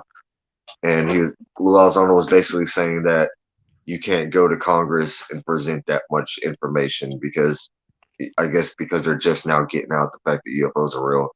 So, it would make, it would seem ridiculous just to go and be like, oh yeah, UFOs are real, but not just UFOs, ghosts and spirits or, paranormal, all this stuff is real, It's, I don't know, it's a mind fuck really whenever you think about it. Trying to get him on here because he's typing a whole book in the chat room. Who's that? John said, fiery orange orb seems to be common among reports since antiquity. Globes of fire. I'm sorry, 100 BC, Foo Fighters in World War II during the 40s. Are there any insights into the parallels of these fiery orbs? John, I've seen orange, white, and like a goldish yellow color. Those are 3 orbs that I've seen. But I know Chris has sent me pictures of orbs that look more like the Foo Fighter ones you're talking about, and then he sent me ones that almost look like an ectoplasmy type thing. I can send you that video real quick, Chad, in a minute if you want. Like Yeah, a couple sent me look more spiritual type, type things, but other ones I know for a fact are definitely UFO related, which I think it's all connected. And me and Chad and Sonny have talked about that. Yeah, he said he had an origin. He said he had an orange orb encounter. He thought it was the full moon at first because it was so big and round. He had no other reference at that time. That's exactly what Preston Dennett was just talking about. Remember, he said the orb popped up and it grew, expanded outwards. Remember, he said it was like growing outwards, almost like if somebody were to be spilling liquid and it would just slowly expand. Mm-hmm. He said about as big as the moon. Watch guys. What's Melissa's up? got jokes in here today. Yeah, Melissa hates you, man. Yeah, that's okay. I got some funny stuff to show Billy about Melissa. She wants me to cut your camera off. You got jokes, Melissa? Uh-oh.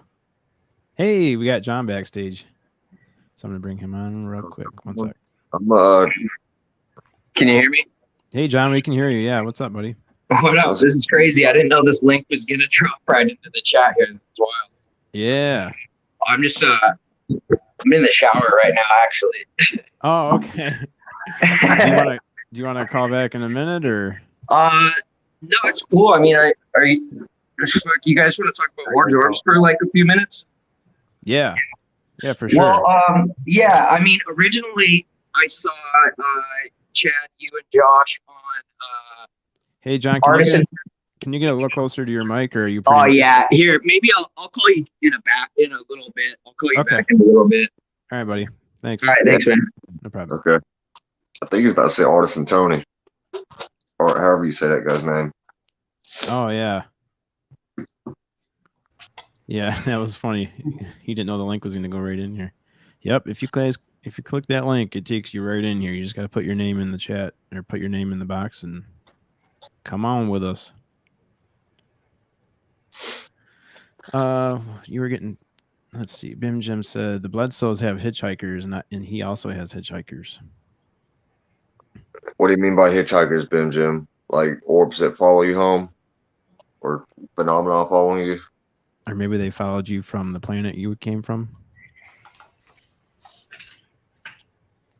Oh, he said above or below the horizon is important. Above or below the horizon is important.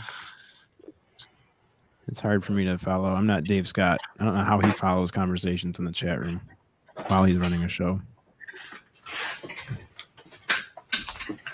You want me to do a couple of those old videos talking about?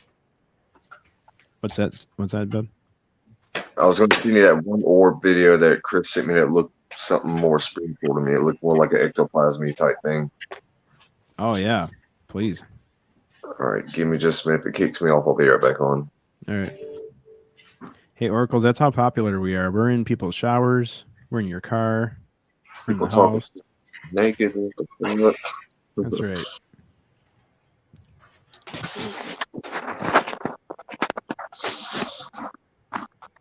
So it's too early in the day for that. Not for Melissa. Ugh. Yeah, John, call back shortly, sir. We normally do a 3-hour podcast here, and we just hit 3 hours, but we'll for some orb conversation, we'll stay on for a little bit longer. Yes, we will. We're going to be entertaining Dave all day long at work today. Yep. I don't even think we have a time limit on StreamYard when you pay for it. I don't think. No, we do not. We're golden. Yep. I think you can be live for like 12 hours or something before they cut you off, and then you just have to hit live again. Jeez, Melissa. Good Lord. She just hits on everybody that comes in here. I know. Jesus. This is Melissa, our... Never mind. Our greeter. Melissa's our greeter. She's our resident greeter that we have here.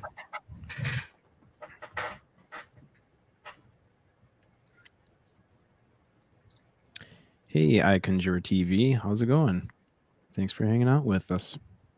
What do they conjure? We do this every Tuesday and Thursday, 8 o'clock in the morning Eastern time, 5 o'clock Pacific. We get Sunday up real early. That's all right. I get up Tuesdays early and anyway. Thursdays. I'm an old guy. He's an old guy. Good guy. Fucking old guy. He's a real old good Bears guy. fan over here. Up Bears. Yeah, that sounds just like him. Dup Bears. Dup Bears. Man, I wish we could play that video on here. Me and Aykroyd, we be hanging out here in the garage watching the games with the Bears. You ever who do you bet on? You bet on the Bears? Oh, bet it all on the Bears. Bet it all. They Every never time. let you down. Nope.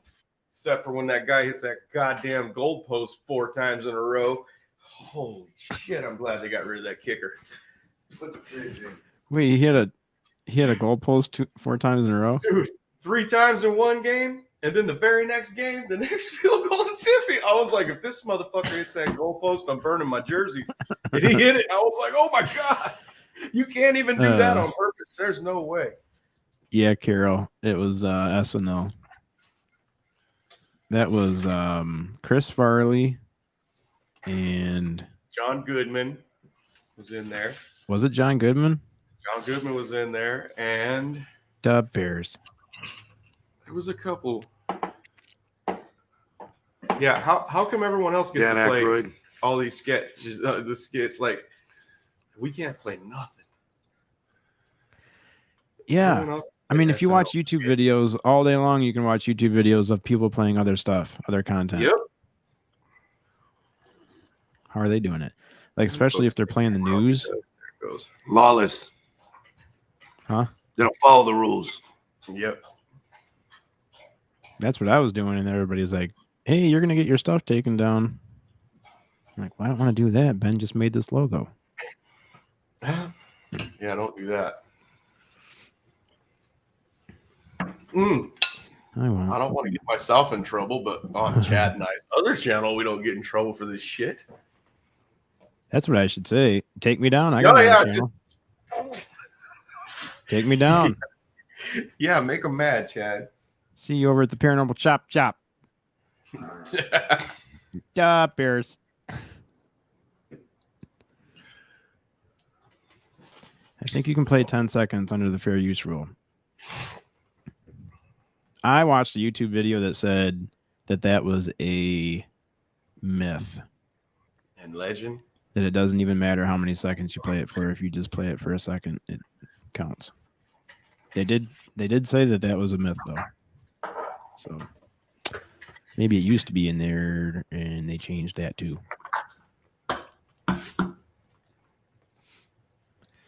Yeah, that was another thing that was in that video, Spaghetti, is they said even if you put disclaimers in the description and add this and add that, it doesn't matter. What's up, man? What's up, Josh? I think I've seen those videos twice. I sent you that weird ectoplasmy looking orb that Chris sent me though. Definitely looks like. You just sent me a bunch of videos. I see. You've already seen a few of them, but he was talking about orbs, and I think I sent you. Oh yeah, purple ones. But that first one I sent you is the one that I was talking about. Looked more like a spiritual type orb, because I do believe there are a wide variety of phenomena. To be honest, I think an orb is just like condensed energy. That's just my theory, and it could probably be a multitude of things. That's a good way to say it. Condensed energy. Yeah. Yeah, because if it's super. I was going to say, what if inside of every one of those orbs is one of those little baby Willy dolls? Oh, God. That's what's flying them around. Orbs really do trip me out, Josh. Those videos of those orbs, I still haven't been able to, I try to, well, for myself, I try to explain everything like that. But no, I can't come up with anything I've ever seen that looks just like that. Or even close to it, that moves and stops. And I already told you, already know when he tells that one to stop in the video or asks it to, and it comes to a stop and it starts going again. As soon as he says it, it comes to a stop. It's kind of freaky. We do, Melissa. According to Chris, we do turn. That's what we are as orbs. Energy. Yeah, we're just balls of energy, and we're just hanging out in these bodies for now. But he's got pictures of orbs that actually look like you can see a face inside of the orb in a couple of pictures. This first video that I sent, Chad, I don't think you've seen it yet, Sonny. It's one of those orbs I think looks like something more spiritual than like related to a craft. It reminds me. I don't know if that's actually an alien thing or a I think it's spiritual. both. I really do. I think it's both, or I think it's like all of the above somehow. Like it could even be time travel for all we know, like sending orbs back in time. But I think they're definitely UFO related because look at this one right here. How the fuck do you explain that? That's something more spiritual to me. That's almost hollow in the center, like a donut. Yeah. Like, I mean, you can actually see something in the middle. Right? How the fuck he zoomed in on this picture. I know that. Yeah, like, it doesn't look like a typical orb at all, does it? It looks more like ectoplasm type. I'm gonna say it looks like something you would see deep in the ocean. That's yeah. So Josh, when you're seeing these orbs, it doesn't look like that. I mean, even if it's orange. I've never seen one like this at all. This is a video that Chris sent me, and that one is new to me. But there's not really any way to tell like a distance perspective. There's no way to tell how far away that is when you're seeing it. Or not this one right here. He zoomed in on this one. I don't know how far away this one was, but like the ones I saw that went over my balcony and flashed, those ones couldn't. They couldn't have been 100 or 200 yards in the sky at very most. That's close, man. That's only a football field. Football field.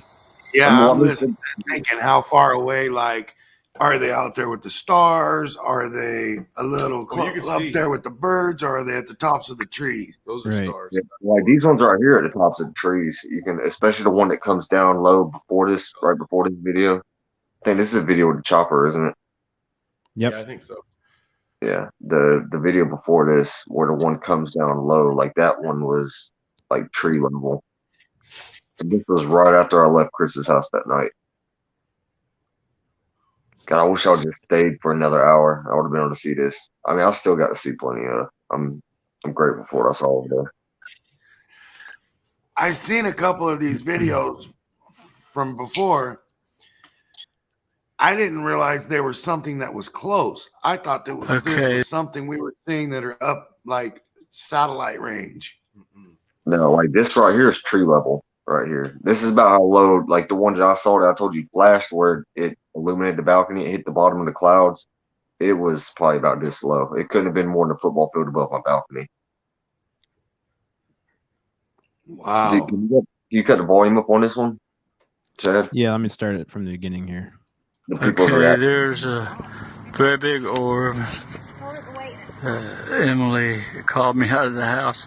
It's hovering right here. What's up, John? Good to see you. It was way up here at the top of the trees. Wow. I see it good, and this camera is hovering just above the trees, right in the trees. Look. It's through the trees there. Oh, it's dropping. Look. Oh, Lord, thank you. I love how he says thank you. I do it too. He always says thank you. It's awesome. I say thank you every time I see one now. Right here, I mean, that's a tree, right? That it's above. Or yeah. It's underneath. So it's in front of the tree. Oh, you can't see my cursor. Yeah, right you can tell that it's between them and the trees behind them. That's a trip. Yeah, that's what I was trying to get my point across. Thanks, dude. Yeah. Well, the one that dripped the metamaterial down, that one was not even 10 feet above the ground. And this camera is hovering just above the trees, right in the trees. Look. It's through the trees there. Oh, it's dropping. Oh, man, that's so cool. You can tell it's purple. Oh, Lord, thank you. I love that. I haven't seen a purple. Lord, thank you. What's that, bud? I haven't seen a purple one yet. I've heard a lot of people talk about the purple ones. I've only seen the orange, goldish, amber, and white ones. I've seen quite a few orange ones now, though. Yeah, that seems to be the common color that everyone sees is the orange. Or not everyone, but most people, when they say they see one, it's either white or orange, seems like. Hey, guys. Sorry, I have to rush off. I totally forgot I have Damn, sorry. I got company pulling up here in like 3 minutes. All right, man. Well, yeah, thanks for hanging out with us this morning. Are y'all gonna be back on? I mean, are y'all gonna be on for a little bit? Damn, sorry, 3 hours. Yeah, because John's gonna hop on. He said in a minute. Gemma's in here now. Yeah, Gemma's in here. We're gonna go for another 4 hours. I'll stay on until they pull up, but I am gonna have to get off here shortly. What's this one, Chad? Gemma jumping on. This is the one at Ryan's wedding, I believe. She's not coming on the video chat. She's Christopher and Jessica. She's just in the chat. Oh, this was at Ryan's wedding rehearsal, right? Yeah. This was in Wilmington where I live right now. Still daylight. This is the second orb. That's a big orb there, probably. Maybe it's a satellite. Maybe it's Teddy wants something. Around. Yeah, exactly. This is them being like, hey, it's not a satellite. I like the commentary in the background. Coming towards us, it's going to take the same route as the last one did. And so we have 24 people. Thanks for sharing it out, Gemma. Most Appreciate have it. never even heard of this, but after a little prayer, it decided to come. So I give thanks to where it belongs. Lunar says you can tell the difference between dust or a bug for an orb has a brighter ring around the outside and fly different, and they can stop in midair and then they can take off. They can change to glowing, and they can change their size. Yeah, that's an orb with that. Yeah, I've seen one shrink down to. I've seen one that looked a lot actually odd. I don't know how to explain this. I've seen one that it either dimmed or it actually shrunk, but I've seen one that like it was super bright and then it's slow. It was one of the orange ones, and there's two of them almost directly above each other. One over the trees like this, and then the other one like a little bit to the left, right above it, and one of them faded out a little bit, and then the other one faded right out afterwards. That's the one that Chad, you heard my old roommate say that they saw orb with me. That's the one that I'm talking about there. Yeah. Oh, okay. Yeah, man, that one's nuts. Yeah. And I didn't record this video or these past couple videos here, so Chris Bledsoe, giving him credit for that. Sometimes I feel like I bring up Chris's name way too much, but I mean, I got a connection with him. You know, I grew up with his kids. Yeah, I don't think you have any problems with mentioning his name. You want me to play the last one? Sure. That's the one with the helicopter. Oh yeah, I sent one of them twice. I was waiting to see if John was going to jump back on here before I got to go because I think he's coming in right now. Actually, I just sent him the link. He needed the link a minute ago. There he is. I want him to see that weird ectoplasm one. Oh yeah, are you there, John? First one. Hello, yeah. Can you hear me? Yeah. All right. Can you see the screen right now with the orb flying? I can. That one looks more spiritual, doesn't it? What was yeah, that again, I'm getting patchy service, so I apologize if my service kind of interrupts this. Oh, okay. Yeah, I was just wondering if you could. What could you see on your screen? If you can see what I'm sharing or no? So if you can hear me, I do see that orb shape. What I'm familiar with and what I search through reports is something much more like physical. Like one of the best descriptions I saw was, I'm spacing on his name, but in the Berkshire's UFO, one of the abductees, he describes a pool ball floating in the sky, illuminated, and I just had never heard a better description. If I think of the orange pool ball just glowing, sitting in there in the sky, maybe it's that small and it's close up to my face. Maybe it's huge and far away. I haven't really discovered anything. Huh. Yeah, I think we're just talking about how we think it could be a wide variety of things. I think some of them could be spiritual, right? Or more normal. Right. I did hear you talking about the purple. I had a friend in the same area where I saw my orange who had an encounter with this purple orb, and as I have returned to ask him about it, he just can't remember it. He says he doesn't know what I'm talking about, and I'm like, dude, did you guys just play a joke on me or something? Because there was three of you flipping out about this purple thing glowing underwater that shot upstream against the river, right where I kind of saw my orange orb. So yeah, I'm interested in other colors too, and especially your story, Josh. Yeah, did you say you saw me and Chad on Artisan Tony? I can't remember it, guys. I don't know how to pronounce his name. Sorry, I didn't catch that. Hey, John, where did you find us? Where did you see me and Josh? Yeah, originally I saw you, Chad, and Josh on Artisan Tony's live show maybe a week ago, and we communicated and started talking about these orange orbs, and I followed your podcast here. Excellent. Yeah. Did you see the other orb videos that we just played beforehand? Yeah, man, I apologize. I'm heading to work right now. I'm getting shitty service, but maybe I'll call in and talk to you guys again when I can hear better. Yeah, dude. Tuesday and Thursday, 8 o'clock Eastern, and you All can right, hop thanks. on and talk to us anytime. Appreciate it. All right, buddy. Thanks. That's cool. Yeah, that was that podcast where I thought those guys were going to butcher me, like the first. Me too. I was worried, man. It turned out good. Man, thanks for having my back in there, Chad. Yeah, no back problem. me, really did. No, it ended up turning out good, but those guys, it wasn't like these podcasts or like Paranormal Chop Shop or UFO Garage where people already know this stuff is real on the Artisan Tony, however you say his name.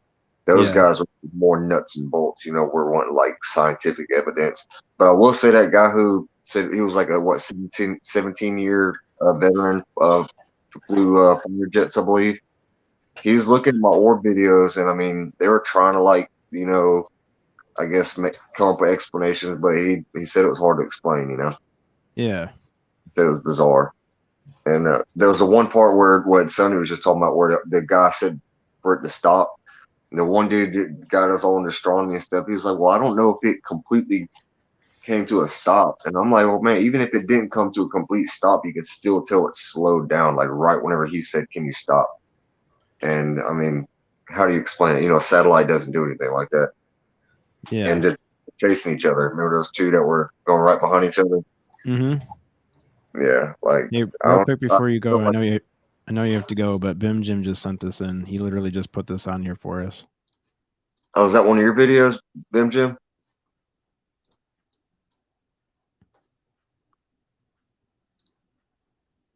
I just blinked out. Wait, I can't tell what just happened. Oh, it's going. Oh yeah, it's going in and out. Is it, or is it a lighthouse? I can't tell what it is. Oh.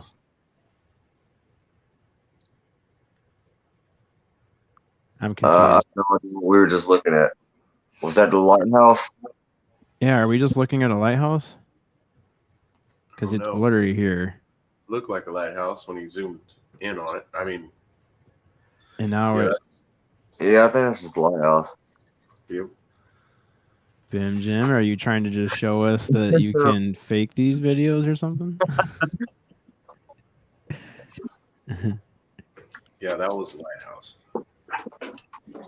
He said, "Yep, he made it." I appreciate the truth. Well, at least you're honest about it.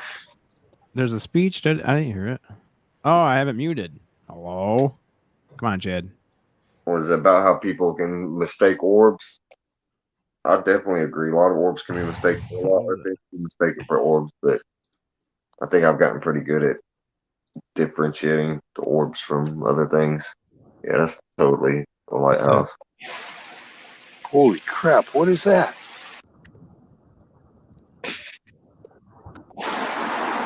Okay. That's just an automated lighthouse. I love your videos. I'm glad you're honest. Jim.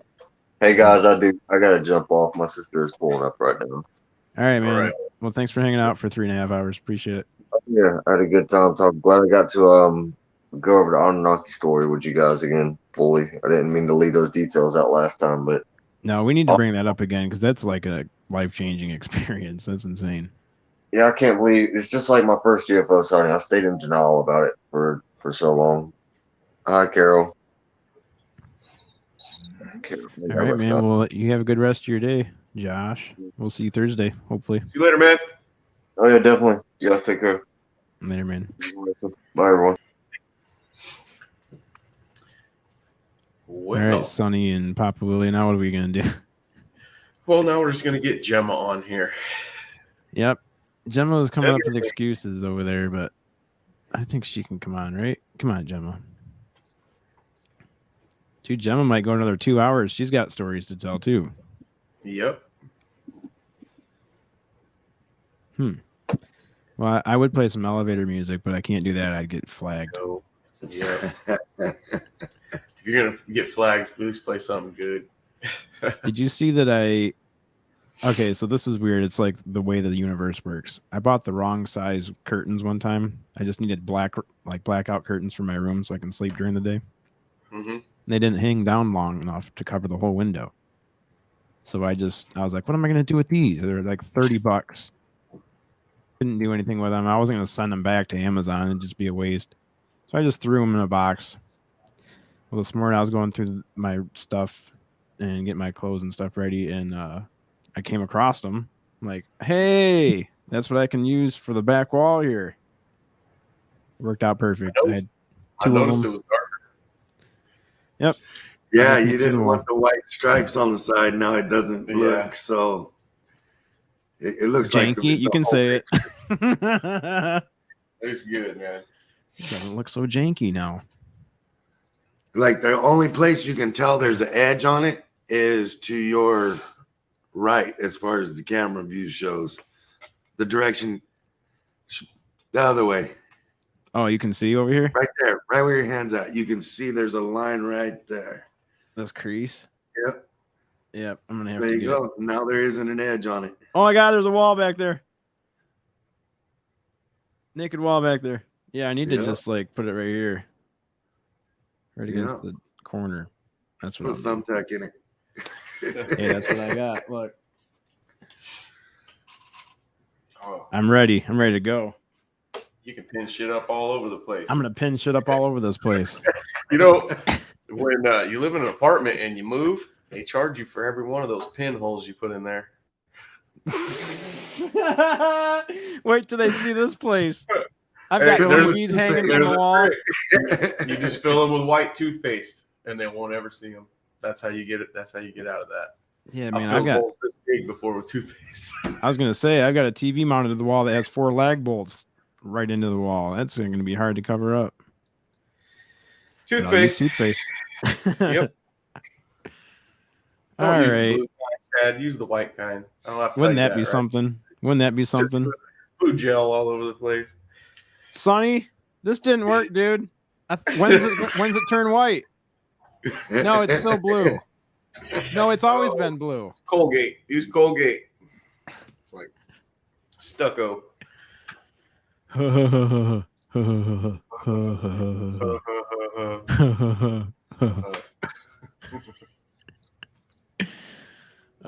Okay. Well, this is going off the rails, so we should probably end it before we do anything too embarrassing. Oops. Melissa's already done that. No, I'm awake now. Melissa just talks to somebody that's never been on the show before. He just found us, and she's like, yeah, he needs to take his towel off when he gets on here next. Oh, no.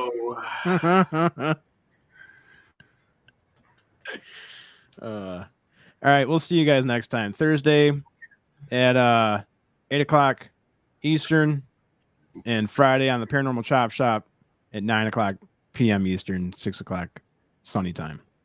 That's right. Sunny time. California time. We will see you guys Thursday. Peace out, y'all. Peace.